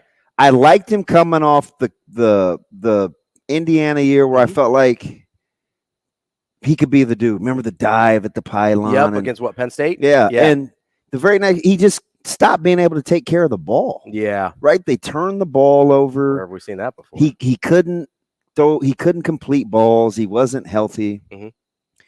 And so I was like, man, I can't believe I was in love with that dude. Like he totally had me. Mm-hmm. Indiana couldn't get off the field on third downs. Like they were bad, right? Yes, really bad. This dude goes to Washington and he's playing his way into being a first-round draft pick. Can a leopard change his spots, or was that an anomaly? Well, that's the $1 million question, right? I mean, this dude is just taking shot play after shot play down the field for Wisconsin, and dudes are running wide open. Well, and you look at this guy, and you look at And quietly, they may have one of the best receiving corps in the country. Yeah. I know some other popular schools get love, but Washington's got some dudes. I mean, And how about my dude Will Nixon? Florida. I loved him at Nebraska. Yeah. Florida State certainly made a claim to that on Sunday night for best receivers in the country with Coleman and Wilson. I mean, they were going against a bunch of 5'8" guys, but still. I mean, they're 6'5" and 6'7". A lot of guys are going to feel like 5'8". You know what I mean? Like 6'5" and 6'7" is stupid size on the outside. And a couple of those, like the one in the corner of the end zone, they were like raving about Keon. I was like, the throw was better than the catch. He didn't even have to go get it. Some of those throws were just. He didn't even have to go. It's not like he barely left the ground. Yes. It was back. So he just. Well, and that kind of. So that brings up Jordan Travis, who I think I appreciate in a way similar to Michael Penix, right? Because as I watched Penix kind of throw the ball his first couple years at Indiana, I'm like, I don't know if that's an arm you can count on. Right. I watched Jordan Right. Travis in his year at Louisville and his first year at Florida State, and I'm looking like, I don't even love his throwing motion. no, I'm like, man, I hope the legs translate, right? Because if they don't, you're in trouble. And then those are two guys, which is why I had some hope for Jeff Sims, right? For, hey, change Yeah, the you talked me location. off the ledge in your podcast. Well, I'm just kidding. I wasn't on the ledge. I was asking a hypothetical that you gave a very good answer to. So you look at these guys and bring it back home. He said, well, yeah, I don't have anything. I got hey, nothing. appreciate the support. I got nothing for you. But I bring it back to one of Bartles your and guys James. at Westside, and Anthony Rizak, Yeah. where I'm watching him as a sophomore, and I go, I don't know if I trust him to make the throws you probably need to make in order to win this football game. Mhm. Talking about the state title against Gretna. Yeah. Where they beat us 7-3? Yeah. That one? Okay. And then I'm watching him last year. I'm watching Jordan Travis last year. I'm watching Michael Penix last year. And those are three guys that I go, hey, I always kind of liked them as athletes. All of a sudden, they learn how to throw the football on a pretty consistent basis. Yeah. And, I mean, Penix and Jordan Travis, just their numbers shoot off to a whole other level. I don't know what cumulatively your A-Train's numbers are going to look like or what they looked like last year, but just watching that dude. He's a 2,500,000 guy. Yeah, that's pretty good. That'll get it done. Like, are we acting like guys just go 2,000, 1,000? Like, no big deal? Yeah, super common. I wouldn't worry about it. Yeah. But no, so even just the eye test, right? Yeah. I look at him and I go, okay, that's a guy I trust to make throws now. Yeah, he's 6'4". Right? I see him in week 1 drop a dime to Caleb in the end zone. I see him week 1 getting blasted, still hitting Cotton on a go. Yeah. Like, that's a dude that I trust to make some throws now. I trust Michael Penix in a way that I never thought I would throwing the ball. So can I ask you something about like this whole just assuming if we're in love with quarterbacks,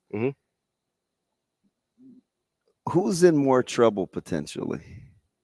Clemson or Ohio State? Ohio State couldn't really run the ball either. I mean, Trayvon Henderson was like 17 for 50. And I keep hearing how good he's supposed to be. Yeah, I don't know if he You know what I mean? I heard it last year, but now I know they had to play 226 different running backs. Yeah. But well, so the part of the problem with Ohio State is they've got some uncertainty on that offensive line too, which is going to be a problem in the Big Ten. Haven't they recruited well? Yeah. Yes. I know they've recruited really well at the skill positions, or at least we thought they had. I don't know if Kyle McCord is that guy or not. He certainly doesn't look like that guy. I know they were. And Devin Brown didn't get a chance. Yeah, to they were throw it. hoping to get Devin Brown in, but they never got a margin enough to really. I mean, he only had 3. It was like 1 for 3. Do right? you need margins for Devin Brown? That's tough, huh? That's what it seemed like. Yeah, I hear you. Because they said they wanted to get him in the game, and then they didn't get him in the I hear game. you. So I look at it and say, oh, we're just not comfortable with the margin of the game to put Devin Brown in, right? Yeah. And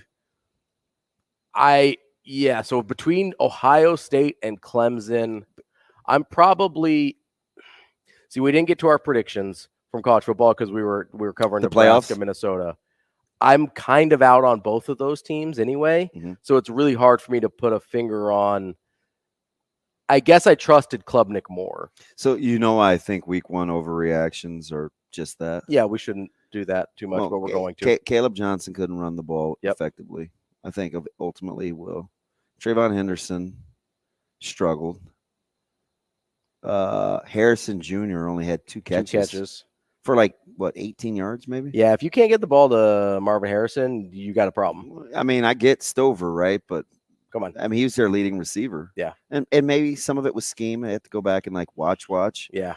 But I feel better about those guys than their stats. You don't know about Klubnik though? No. So that's the one. He's probably the one. See, I don't know how I feel about McCord though. Like if you're talking about quarterbacks only, McCord's probably in a better situation to succeed, I think, with Henderson and the wide receivers and everything like that. More concern going forward if we're going to continue on this overreaction thing, because I think that's all week 1 is. I love overreacting. It's my favorite. Wisconsin or Illinois? Wisconsin, because I think people expected more out of them. Because that was a real slow burn against Buffalo. Yeah. And Toledo's low-key probably going to win the MAC. That's a pretty good Toledo team. That's a good point. And that's a good point. Illinois found themselves down 19-7, and then they kind of turned it on and took over, right? After it's 19-7, they end up winning that game. 28-25, I was like, do they have enough offense in 5 minutes? And they did. They got it done. Yeah. But they were able to overcome getting hit in the mouth a little bit by a pretty good team. I kind of look at the same way I do Purdue and Fresno State. Fresno State's good. Fresno State, Fresno State's actually good. That didn't surprise me. I don't know that all. Buffalo's going to be good. No. So that concerns me more. Okay. With Wisconsin. Although your guy, Malusi, looked way better running the football than Braylon Allen did. You told me that. That's why I said he's your guy. I said he's your guy. I try to tell people, man, Malusi's a stud. I think he might be a better natural runner. Coming up next, we've got our friend Mike J. Schaefer here on Benning and Lulla.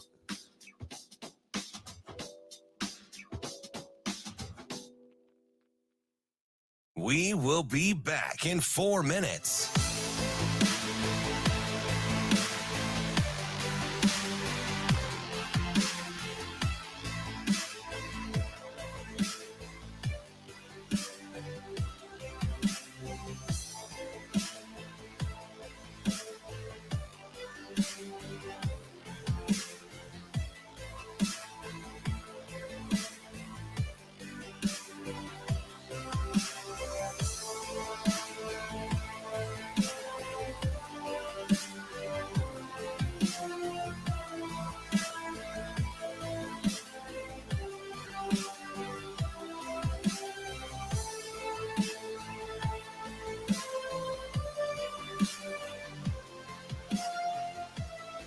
Yeah, certainly before the year, no one really knows. I'm here all the time, so and there's none of the cows by where I live, so or not, so I don't think no one really sees me very often right now, just in season. But obviously, I respect that tradition, right, and that history and that legacy. As I was going through the job and looking at the job, and Trev and I were talking, obviously, I respect that tradition, right, and that history and that legacy.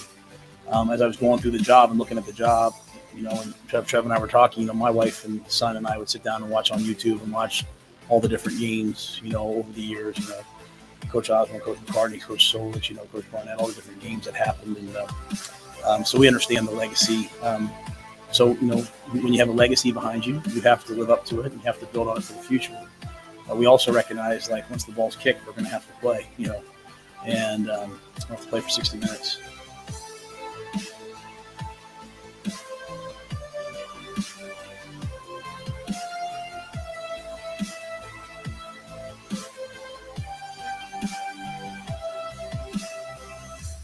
We will be back in 2 minutes.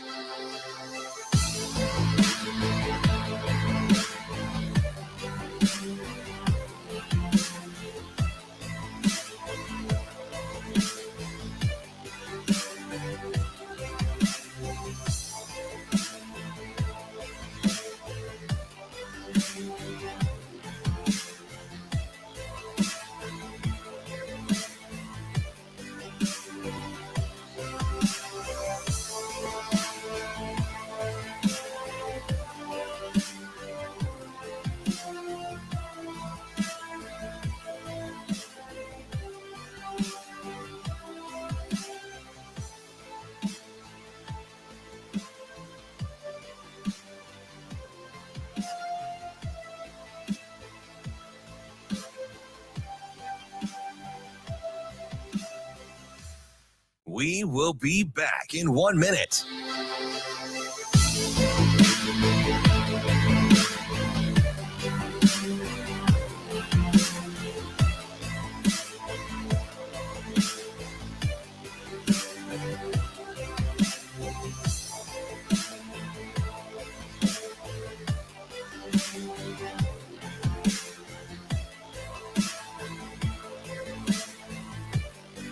We will be back in 30 seconds.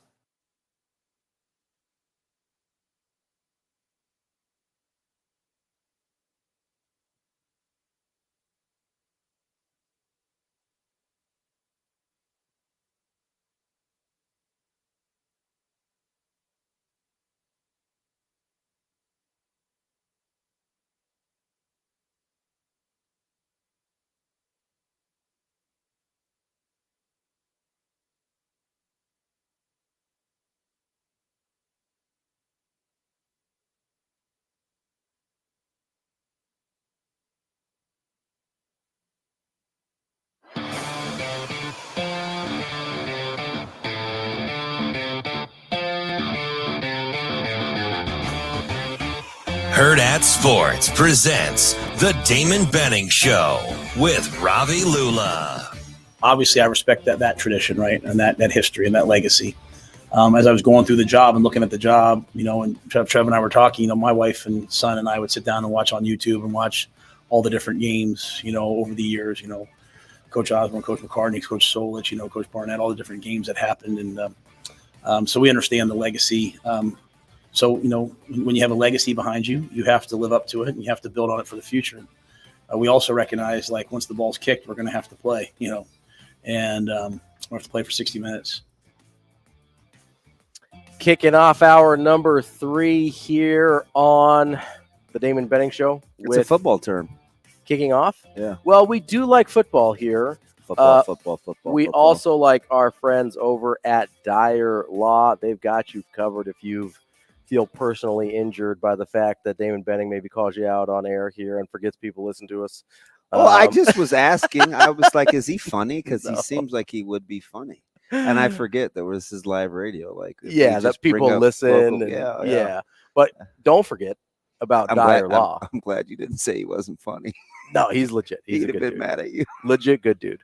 You can call our friends at Dyer Law 402-393-7529, DYER.law. They've got you covered for personal injury, for workers' comp, whatever you may need. Our friends at Dyer Law have you covered. Speaking of funny guys, who do we got? We have our guy, Mike. Is he here? He decided Mike to join us J. today? Well, I don't see him. There he is. There he is. Good morning, Mike J. How are you? I'm good. How are we all doing after a healthy weekend of perspective, hopefully? Maybe. Do we think we got some perspective over the weekend? Oh, or we is love everything still the worst that's ever happened in the history of the sport? I'm wondering. Perfect guy to talk to. I've been after waiting for 1 about week of 3 days overreaction. to do this. So here we are. All right. Which got your goat more? Okay, you ready? I'm ready. The fact that apparently Deion Sanders' government is now prime, as in Coach Prime. The fact that Jeff Sims carrying the football on design runs is too much for anybody to handle. Or the fact that Colorado will now go from a 4-win season to a 5-win season. So therefore we should crown them. Which, like what, what? Okay, so in order, we'll start with Colorado. They had it was a nice win. Like, I don't want to take away from that win. Like, they went out and they played really well. But I would be fascinated who was watching that game and thought that TCU was the number 17 team in the country. Either from or 7D, because I would buy 7D. Well, yeah, defensively, that might be where they're going to cap out this year. Like that, it was a super fun game. It just feels like everyone got really caught up with the fact it was Colorado's first game and they're playing a ranked team, and yet that ranked team is not going to be. I don't even know that's a bowl team for TCU. Yeah. But again, I don't want to diminish Colorado coming out and winning, but man, if you needed a little extra gasoline after Thursday's tire fire, the Nebraska fans found it. I mean, I've never seen some people on Twitter basically just wanted the season to be over at this point. Like Nebraska can't go to Colorado and compete with that. There's no chance now. So I got a healthy dose of that on Saturday about how Nebraska just absolutely no chance competing with Colorado. I got a healthy dose of Coach Prime. Man, how great is that? We don't even have to refer to him by his last name. He's not Deion Sanders. I can't Transformer, right, Robbie? Dude, remember when he was mad at the presser at how he was addressed? He's like, you don't call Nick or something like that. Yeah, well, it's because they were calling him Deion. So I think did he sign off on Coach Prime, or does that seem too shucksy? Yuck it up for a national broadcast. I mean, is it hard for anyone else to follow how respect is supposed to be given, yet Deion doesn't have to give it to the players that came before at Colorado, to the fans anywhere, to the media anywhere? Like, if respect is supposed to be given to Deion, he should offer respect to anyone else at some point. That'd be great. I'd love to see that. I don't think it's coming, though. I don't know that's part of the Deion Sanders playbook. So, all right, so pulling up the rear is the question that kind of drew a little bit of the ire from Coach Rhule, right? Like, he felt like he had to explain why there were so many design quarterback runs. You could tell it was getting on his nerves. Are we going to be okay with Sims carrying the football a ton? I mean, are we going to be okay with Nebraska scoring? Because I think one has to do with the other. I mean, you're more okay with them running it a ton than you are throwing it a ton, right? Maybe. I mean, I don't want to, like, I don't want to use Thursday night as how the exact season is going to play out. Like, no way. No way you're not going to do that, Jake. It might surprise some people. Could you but please Minnesota's please secondary be could be better. Just like, come on. Well, I'm just saying Minnesota's secondary might be one of the better ones Nebraska plays for most of the season. Like it might have been a bit of a challenge to start your year on the road with a new system, everything else, against a team that had a pretty good secondary. Now, I would argue Nebraska could have found more ways to stress those linebackers that hadn't played a lot in their career. But, that's hindsight. The thing is, like, if they needed to move the ball on Thursday night, Jeff Sims was their best recipe to doing that, and it was his legs, not his arm. I mean, I wish they would have ran more option at times. Like, they ran it a couple times, and it looked good. It looked like it was putting stress on those Minnesota linebackers. I mean, at this point, I think you have to figure out, like, how you're going to move the ball, and every option has to be on the table. Like, and I fully understand. I'm not expecting 12 games out of Jeff Sims if he has to run it 19 times a game. But you don't have the luxury to sit back and be like, well, we can only call 5 Jeff Sims designed runs, and then he's going to get 2 scrambles, and that's it. That's not how football works. So, I mean, if you're trying to go win a game, if you're trying to give yourself the best chance to leave with a W, then Jeff Sims' legs have to be a part of that equation, because right now the passing game is going to be a struggle. I mean, you lost Isaiah Garcia-Castaneda. It's amazing how every time there's a position that's thin for Nebraska, it just gets like absolutely savaged every year. This has been a case for like 2 decades now. But yeah, they're going to have to rely on his legs. So I think we're just going to have to accept that that's going to be a big portion of the offense until they can find other players to emerge or other things to emerge. Have we kind of just ignored the fact that I think it was only 12 designed runs, right? He ends up with 19, 3 of them were sacks, I believe 4 were scrambles. So he's only got 12 designed runs for the first place, which is not a crazy number. It's high, it's not 19 though, right? And then you take, I think 4 or 5 of those that were read plays. So you're not even necessarily counting on him keeping it there. And all of a sudden we're at like 8 or 9, 7 or 8. Like, hey, we actually want Jeff Sims to run the ball here. Completely fine number. Yeah, like all of a sudden we go from 19 and it's like, but it really could have been 8. And so there's a lot baked into the 19 that I think people aren't paying attention to. It's absolutely like, look at how that game started. Their first drive was at the 1-yard line. Like their first play was just Jeff Sims getting out of trouble. Their second and that's play one was right there. That's Jeff one of the Sims runs. Getting really out of trouble. Like, so I guess, we've really reached a point with Nebraska football where everything is hyper analyzed. Like everything, it doesn't matter if it's one specific statistic. It doesn't matter if it's one play. It doesn't matter if it's one formation. Like we just have to like throw everything we have into the analysis of each piece of this program. And it's largely because there's not enough winning to allow you to move off of that. So now it's just going to be hypercritical about every aspect of everything that's happening. And I'm telling you, if the fan base, whoever's listening to this, it is going to be a miserable experience if you have to do this 11 more games. And I'm not talking about how Nebraska lost. I'm talking about how the people reacted to that loss. Extreme Mike Schaefer is the best Mike Schaefer, because now this is just too easily teed up for you because you hate extremes anyway. Yeah, I like to live in the nuance and the gray. I love the gray. Gray neutral, baby. It goes with everything. Okay. So I'm going to get back to Colorado in a sec. Well, let me stay right there. Gray. So, like, have we convinced ourselves, is it so bad, right? Because Colorado does something against TCU, and it was basically just mesh concepts for 4 quarters of Colorado. A lot of 7-on-7 football out there. Right? And Nebraska was really good defensively against a Big Ten caliber opponent that has been pretty good historic, since Nebraska's been in the Big Ten, right? Why do we gravitate more towards what Colorado did as long-term sustainable than what Nebraska did as, man, maybe this is something they could build on? Because Colorado shucked the trend of being a team that's gotten blown. Like they went out and they showed something. Because they were 1-11. And Nebraska went out and they showed that there's a lot of the same things that people saw from a previous coaching staff, from previous players. So I think there's a lot of just how it looked for Nebraska. If they lose that game 13-10 and they don't have 4 turnovers and Anthony Grant doesn't fumble and, Jeff Sims doesn't throw that awful second interception, like you just have the 2 interceptions in there. Which one was the second one? I can't End zone. End zone. Oh, okay. Gotcha. If Nebraska just lost 13-10 in whatever we would consider or perceive to be a normal fashion, I think that would help. Just lose normal one time. Yeah, but there's no such thing as that happening for this program.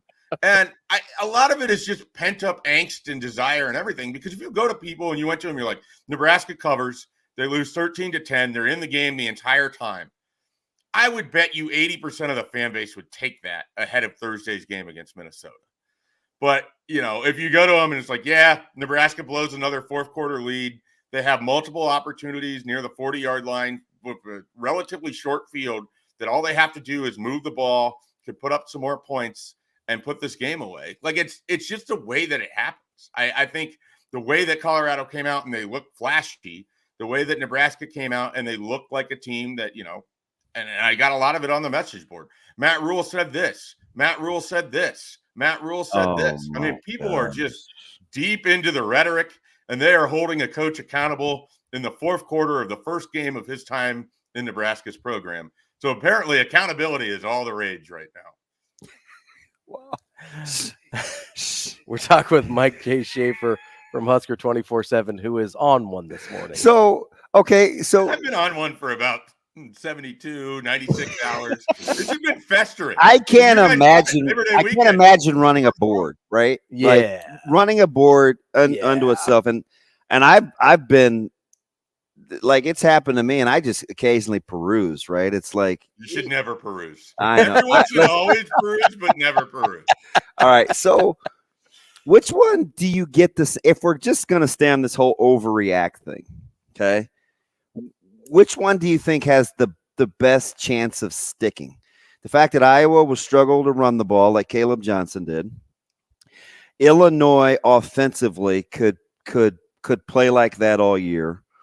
Wisconsin was a little bit of a surprise in terms of the way that they played. Or Ohio State offensively will be like what we saw this weekend. All those things were a little surprising. Yeah, I don't know if people weren't like clued into that first half of the Buffalo game. Like I said, when I talk about perspective showing itself on Saturday, Wisconsin, the off-season darling of the Big Ten West, if such a thing even exists, if there could be an off-season darling, which I don't really know that this division deserves one, but let's say that it had one. It was Wisconsin.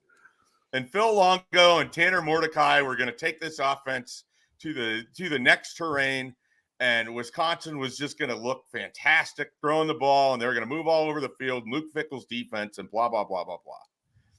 Wisconsin should have been down 21-7 going into halftime in that game. They weren't, because they were playing Buffalo, because their first game out of the chute was against a MAC school that allowed them to work through some issues as they transitioned as a program. It allowed Tanner Mordecai, who looked horrible, to look horrible and not affect his team because, oh, by the way, here's 2 running backs that had a combined 300 yards rushing because, again, despite Maurice Linguist's best efforts, Buffalo was not able to sustain over 4 quarters. Like, part of the difficulty when you start with a conference opponent right away is it's going to be a bigger challenge. It's going to look rougher than you do it in the very first game. I mean, some of it, Illinois got to escape against Toledo. Buffalo got to prove that it's, not Buffalo, Wisconsin got to prove that you got to be a team that can last 4 quarters against them. And Buffalo couldn't. Nebraska didn't get that sort of start. And that's not to necessarily lament it. It's just that if you look around the division, and that's what matters, not what anybody in the East is doing. If you look around the division and you watch Thursday night and you watched other games on Saturday, Nebraska can play with all of these teams. You know that because you watched them play with a Minnesota team that can play with all of those teams. So perspective should have been on display Saturday if you were flipping through the channels. You know, it's funny as I'm listening. It is all based on our perception because I told Ravi last week it was either in our 6-pack or Ravi just was creative enough to ask me on his own. He asked me about transfer quarterbacks in the Big Ten, Mm-hmm. you know, and being you didn't use the term overrated. No, but I said, who are you out on? Yeah, who was I out on? Yeah. And I told who did I tell you I was out on? Mordecai. Tanner Mordecai. Yeah. I think when he gets into conference play, going from that conference to the Big Ten and the style of defense and how not open the field is. Yeah. Tanner Mordecai against Wisconsin against Minnesota would have thrown 3 picks. I just thrown more picks against Buffalo. I didn't like him real time, like just being, you know what I mean? Yeah. But I do think Longo and weird, right? Like they had 40 carries, 40 for 314 yards. Longo will do what they have to do to run the football. Yeah, and absolutely. They're not a bad team. It's just that if you get a runway start like that, you got to work through some problems and sort of find yourself in the game. If you're immediately dropped into a fight, you're just trying to survive and get to the end of the bell. And Nebraska just didn't get to the end of the bell. I mean, it did. I mean, Michigan didn't look like, nor did Penn. Like, no. I don't know. Penn State looked pretty average. If you look like a world beater, chances are the team that you played didn't have a good week. Like, you don't have to make these sweeping judgments after one game. We really don't. Tanner, do you not understand? JJ McCarthy completed 80% of his passes, and Michigan was still workmanlike. Yeah, that's kind of what Michigan has been. Yeah, I was gonna say. I think they just workmanlike is sort of Michigan's deal. They sometimes make it look harder than it actually is. Yeah, but I mean, Donovan Edwards going 12 for 37. Not great. You don't love it. You know, like little stuff like that. I mean, it's hard to win. Schaefer, college football is difficult. I don't know why we need to say that 7 years into this whole experience, but this is not. I remember I had a meltdown in my out there and win football. I was like, winning is hard. Like, do we not? And that was like one of my moments. I'm still going to say this. Just maybe. I'm going to put this out there. Okay. I don't think it's that hard to win 6 games. I still don't. Think Nebraska can win 6 games. I still think Nebraska can win 7 Me games. too. I agree. Me too. I agree. I don't think Nebraska needed to beat Minnesota to win 7 games. But I will say winning 6 games is not that hard because Lovie Smith did it. And that is a dude. I'm not even kidding you. Illinois' starting punter was returning kicks with Lovie Smith as the head coach. That is a real thing that happened. And that man made a bowl game. It is not that hard. Do you think it's kind of like the Matt Rhule philosophy where Marcus Satterfield worked with the offensive line so he could get an experience of like when he's calling plays? If you're a punter and you have to return punts in practice, you learn like where you'd want to put the ball and how that's going to go for the returner. No, maybe it's just like this wasn't like an exercise. Lovie Smith. Have you considered that? This wasn't an exercise. He was on the depth chart as a kick returner. I don't know why I'm trying to defend Lovie Smith. That man won 6 games in the Big Ten West. It is not that hard. If you're Coach Rhule, and I really like the fact he said at some point it's got to be about football, right? Am I hearing what I want to hear? Do you think that that's code for, hey man, for all the flash and dash that Colorado had in terms of this upset? There's still some football things like they didn't do very well, i.e. run the football and stop the run. Like, is that kind of his way of bringing it back to the reality of just having to compete? Could be. It could also just be kind of a reminder that, like, there's going to be another game Saturday. We're going to have a different chance to go through all of the, the season isn't over? Season leading up to it, but they're going to play another football game. I mean, I would imagine he's somewhat taken back by this sort of response after the first game.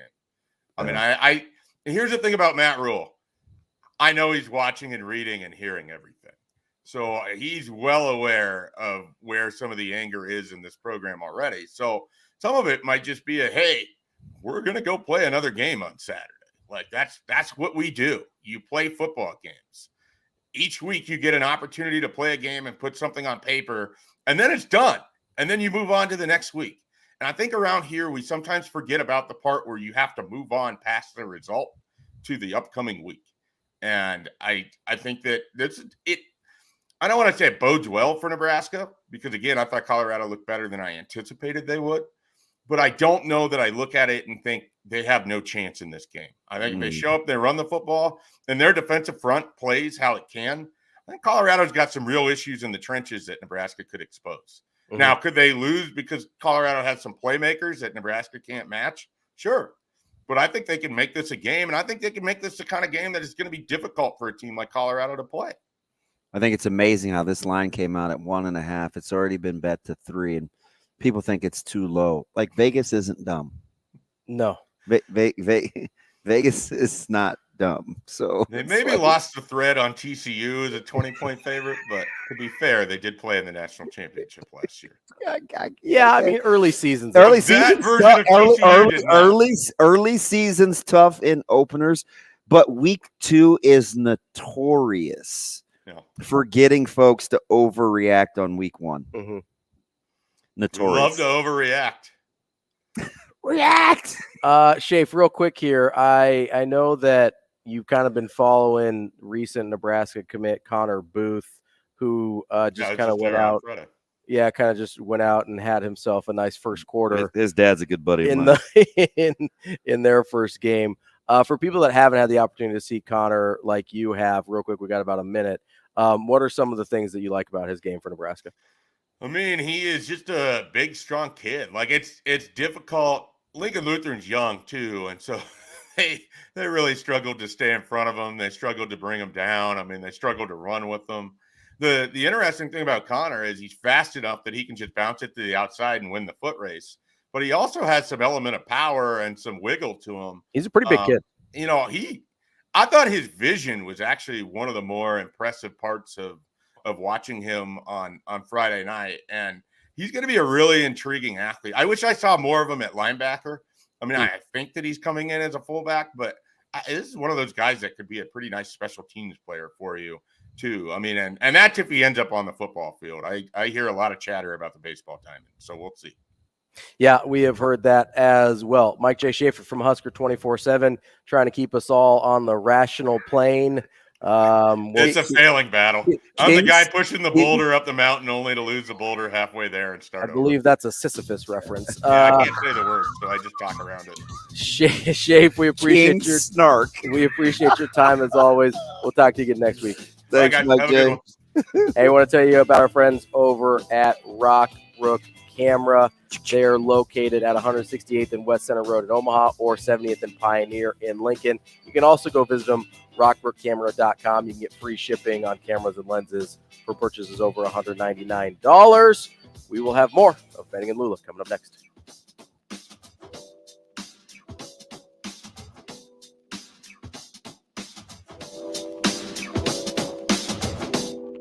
We will be back in 5 minutes.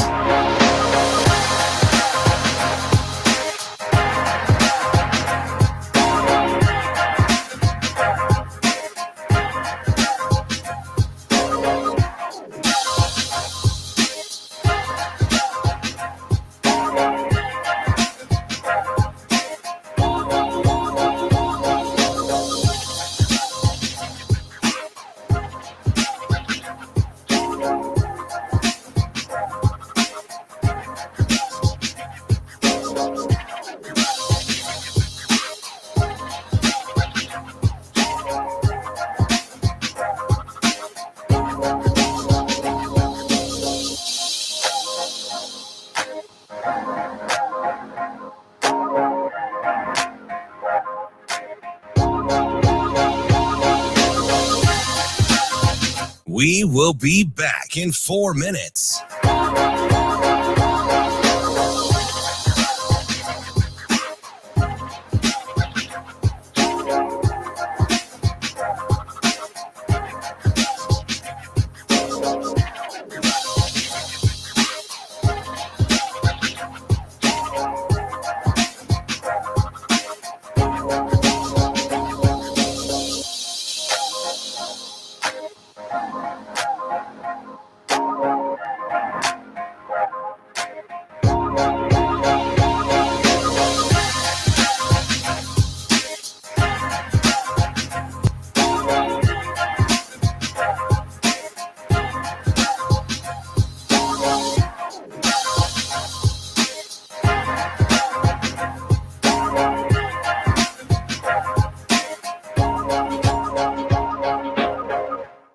will be back in 3 minutes.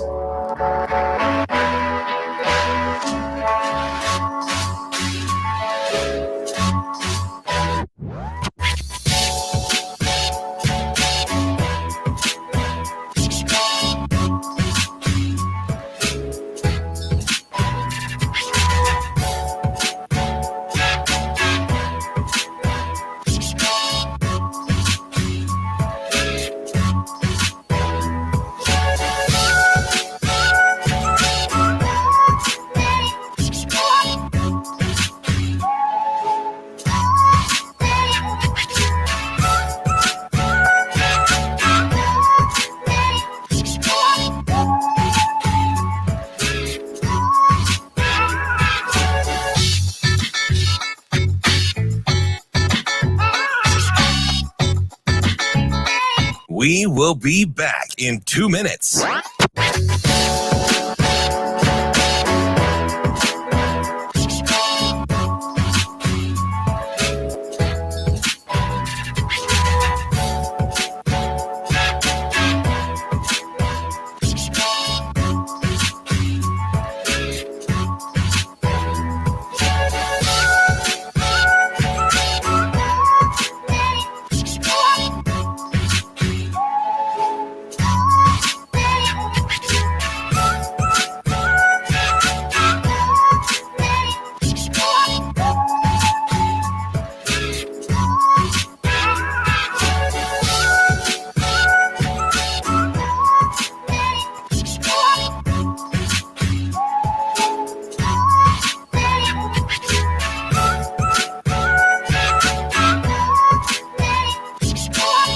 We will be back in 1 minute.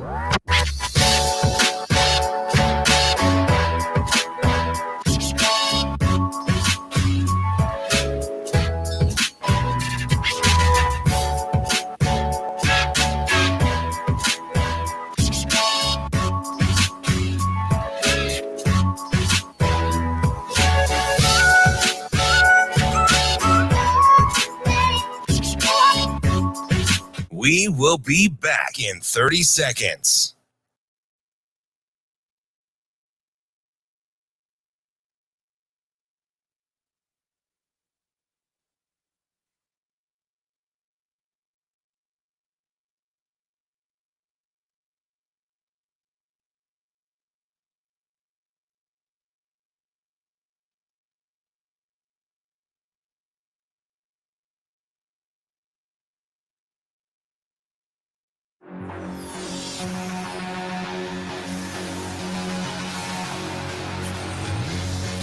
Hurrdat Sports presents the Damon Benning Show with Ravi Lulla. No. Coach Sanders is a football guy. And so while you can watch all these peripheral things, like while you can see, like, they show their practices, you can watch all the stuff on TV. At the end of the day, like, when has he ever not been serious about football? He's been a head coach now. He's won both places. So they've got elite players, elite skill players, and elite players up and down the front. They've got anytime you have a great quarterback, you're going to have a chance to win. So I wasn't surprised at all. Welcome back. It is ODB and Ravi Lulla doing the darn thing on a Tuesday. Listen, both of us are having some car issues. Yeah. Mine a little less severe than yours, yeah. But Dingman's is the place that you need to go see. You can visit dingmans.com. They got 4 great locations, great give back program, nice people too. That's kind of the thing. I don't like drama and I don't like stress. So Dingman's is a good natural fit. Especially when you're dealing with car stuff, man. It's already stressful. You need somebody to bring the temperature down a little just bring bit. it down a little. So especially when you're driving a rental you don't like that much. And, Ravi here for Toyota. Yeah, I see that individual endorsement deal is well on the way, man. Well, listen, if you're Toyota for Ravi, if you're a Jeep dealership, hit me up. Because I will ride and die with my Jeeps. But. So make sure you tell the great folks out at Dingman's that we sent you. That is funny. That's irrational.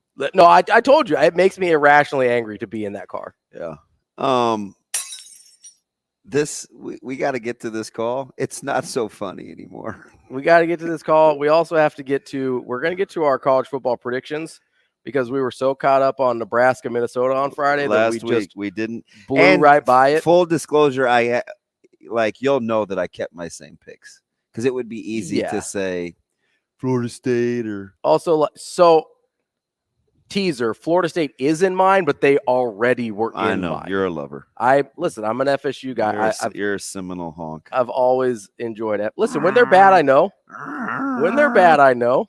Yeah. But before we do that, let's get to our friend Kool-Aid Steve on the War Horse Sportsbook hotline. Steve, you got a bet you want to talk about here?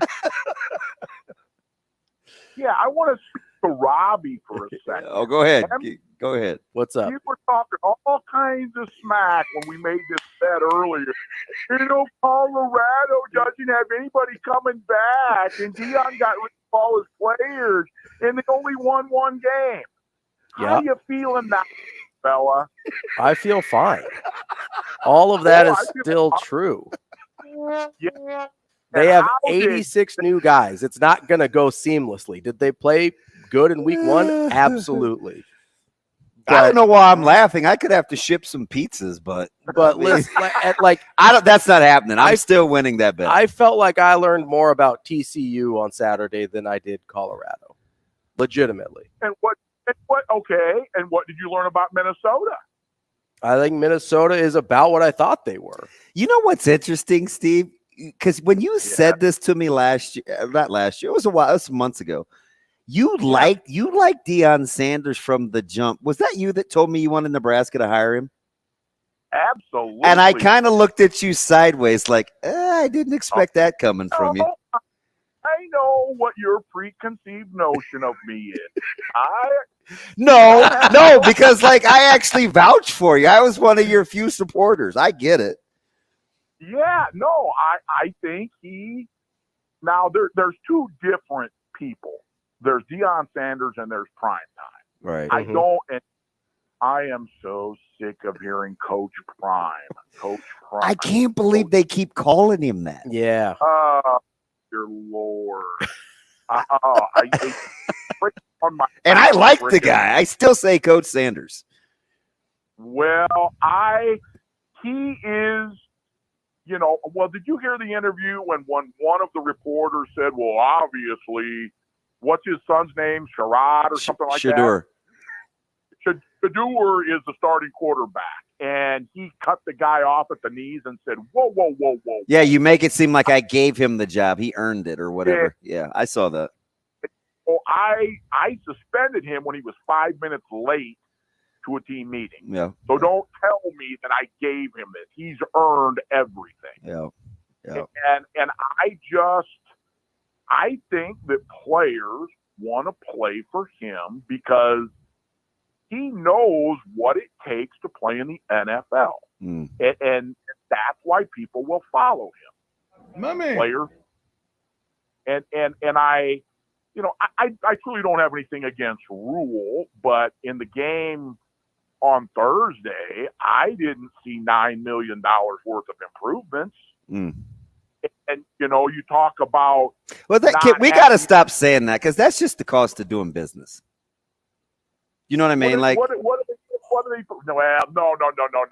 The cost of doing business when they first offered Rhule the position was like $5 or $6 million. Well, held us hostage, and then came back and said, "Well, we can't find anybody else. You want to take the job? I'll take the job." No. Well, perception is reality. Okay, I'll let you have it. I'll let you have it. Okay. I'm in a good mood today.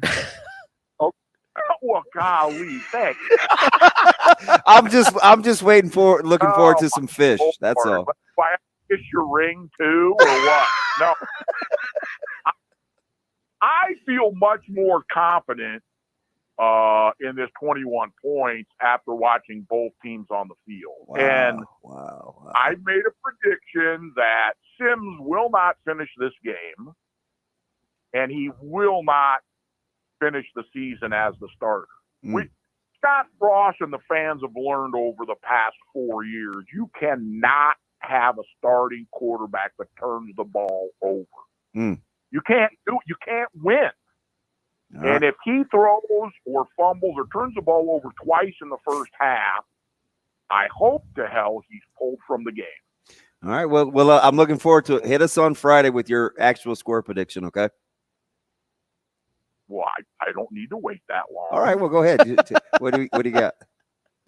49-21. Oh, Lord.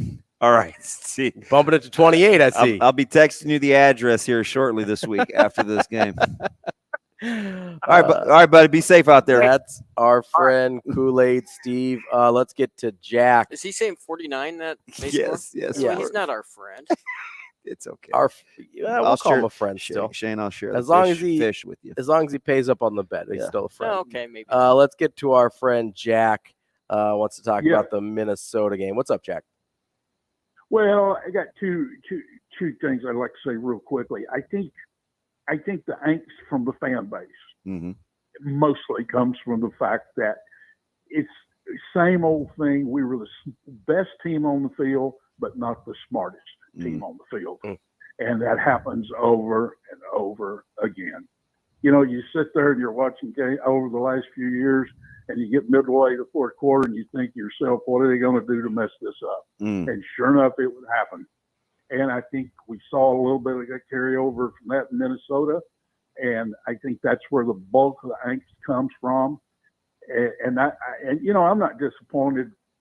You know, I haven't sunk the ship yet here, but it is disappointing that we lost the same way we always lose. Yeah. And my other thing is I don't understand with Sim's skill set why we're not running more RPO type plays out of that offense instead of just straight drop back trying to turn him into Tom Brady kind of a thing. Yeah. I don't quite understand that. Thanks, and I appreciate your help. That's a fantastic call, Jack. And I have a feeling you're going to see more RPOs. I certainly hope so. Kemp was wide open on the batted ball RPO, and just the concept is tough in general. Yeah, right. Tough to defend. Yeah, off odds. We repped it 30 times yesterday in walkthroughs just because he's got there. We think that they're going to have to control our outsides a certain kind of way. So, I mean, we have to understand how to utilize RPO. It's a tough concept. I think you'll see it a ton more. I think that's really astute. So we've got a little less than a minute here. Do you want to squeeze in our college football playoff, or you want to wait till tomorrow? Let's squeeze it. All right. So I've got mine are easy. All right. I was on Florida State before the season. Sunday certainly didn't hurt, but I've got Florida State. This is my crazy one. I still like Utah. I want Michigan and Alabama. Yeah, I'm going with Georgia. USC Notre Dame winner. Okay. I went with USC. Okay. So I'm going Georgia, USC, Michigan, and Alabama. I'm from Greenbow, Alabama. All right, coming up next, I almost put Notre Dame in. I thought you were going to. We have got our friend Brian but I had Howell. to stick to it. Even though I hate SC's defense. I appreciate that. I had to stick with my original pick. He's gonna talk to us about the Colorado Buffaloes because we haven't talked about them at all today here on Benning and Lulla.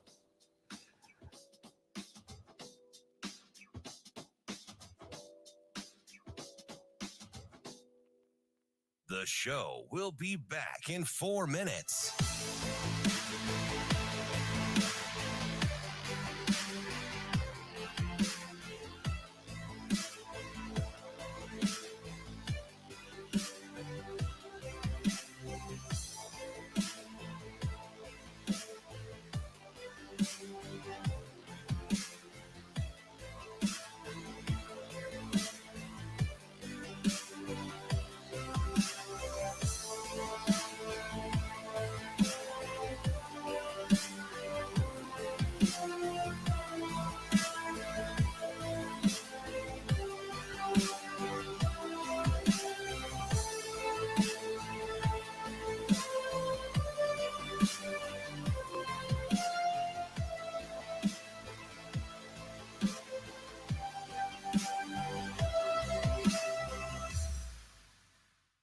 show will be back in 3 minutes.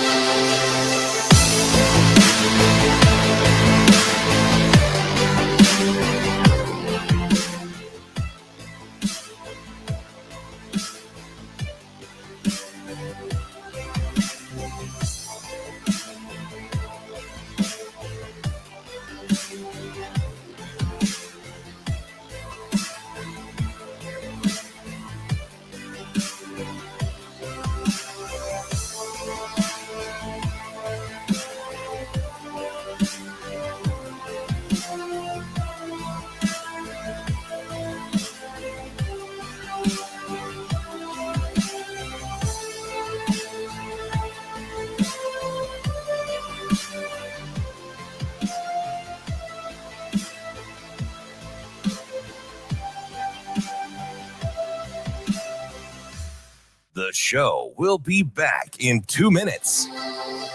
Wonderful game, wonderful beginning, intriguing.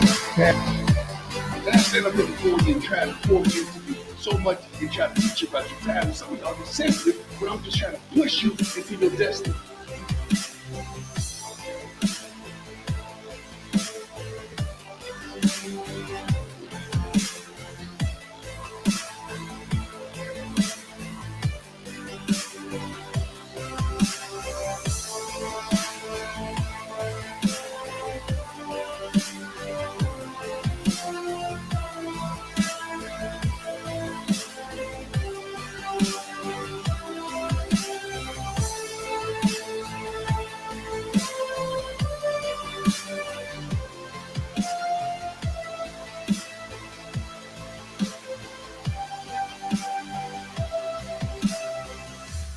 The show will be back in 1 minute.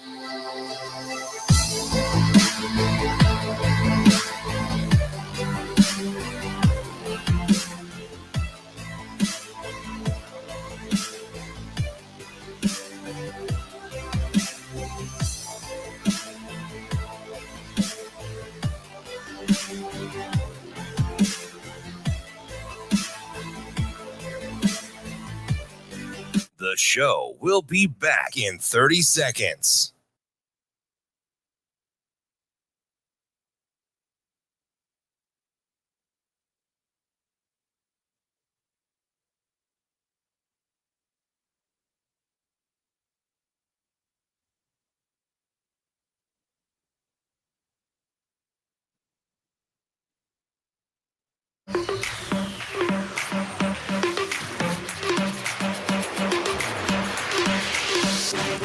Hurrdat Sports presents the Damon Benning Show with Ravi Lulla. And I stand up here before you and trying to pour into you so much and try to teach you about your time. And some of y'all get sensitive when I'm just trying to push you into your destiny. I've had my time. This ain't about me. This is about every last one of y'all. All these coaches right here have been assembled to bless you. We've had our time. Just so happens, if we mess around and do our job right, some of the coaches that desires to, they get elevated and appreciated. And that's what we want. But we're all here for you because it's your time. That is Coach Prime, as Damon likes to call him. That's Coach Sanders. He sounds like he has been caffeinated at our friends at the Beanery with their 4 great locations, Gretna, Papillion, Ashland. New one opening up in October off 168th and Giles. Check them out, thebeanerycoffee.com, or email them, info@thebeanerycoffee.com. Locally owned and operated, and they roast their own coffee. Joining us now is Brian Howell. He is a Colorado Buffaloes beat writer for buffzone.com. Brian, how are you this morning? I'm good. How are you doing? Good. We're doing good. I have to imagine, how long have you been covering Colorado football? A minute. This is my 14th season. Yep. So your life has probably changed pretty dramatically in the last 9 months, yeah? Yeah, quite a bit. It's a little bit different. Like doing all the radio hits is the guy for the Buffaloes. Because I remember the first time we had you on, and my questions have now changed because now it's centering around how you're handling the expectations that come with the early success versus how you're handling the expectations of just acquiring Coach Sanders as your head coach, right? You see how fast that happened? Yeah, it's crazy. And I think certainly Saturday, heightened all that. And, there was already, a target on these guys, and, they're, everybody's watching this team. And then you go out and have a victory like that, which I think probably until last night was the most impressive win in the nation this year, or this week. I think Duke maybe had a more impressive one, but still one of the more impressive wins of the weekend. And it's only going to heighten things, especially with Nebraska coming to town.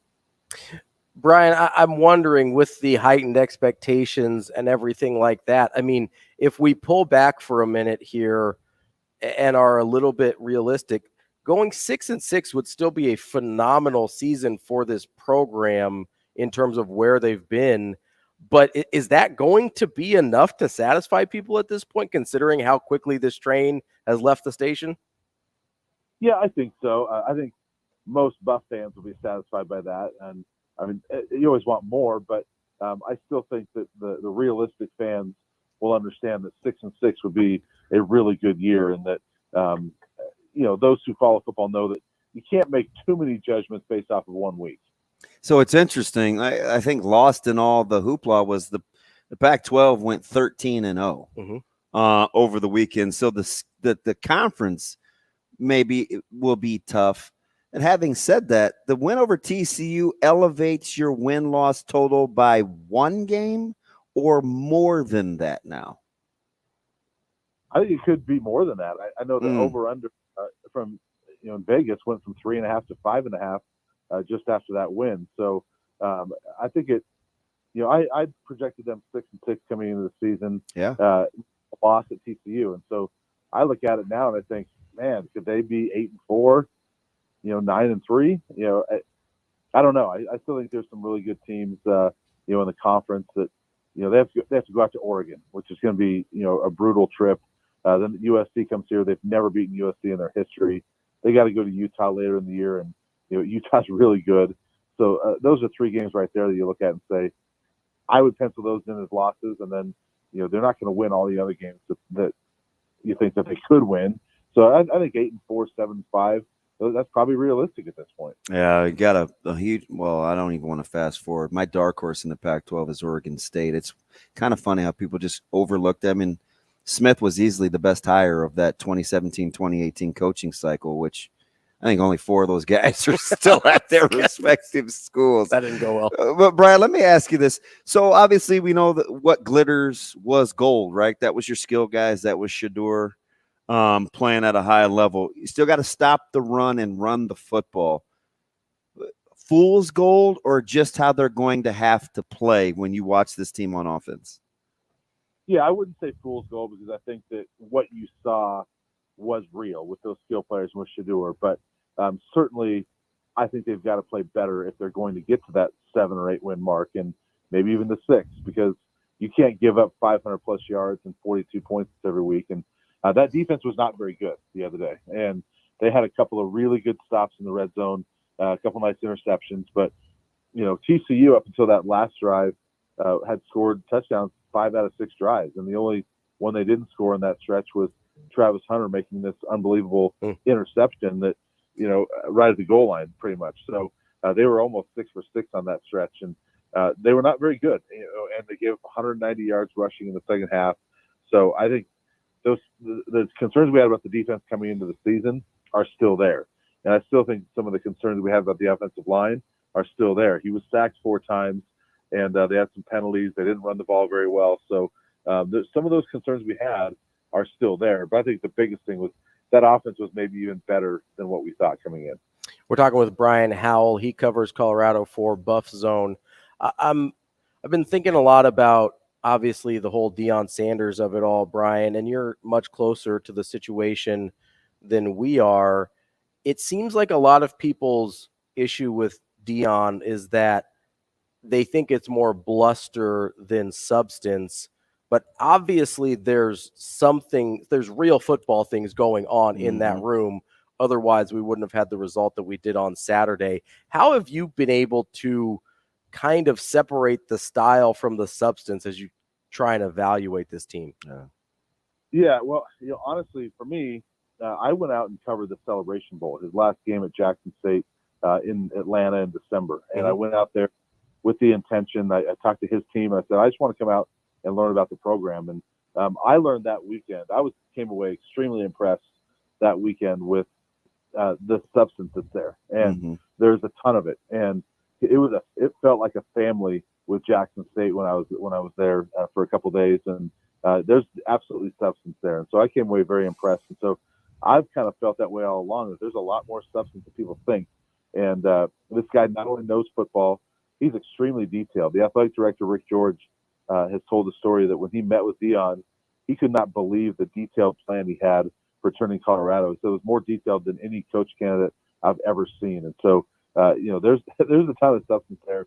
And the line that was said to me by someone at Jackson back in December was, you can't have that style without the substance to back it up. And there's absolutely substance behind Deion Sanders as a coach.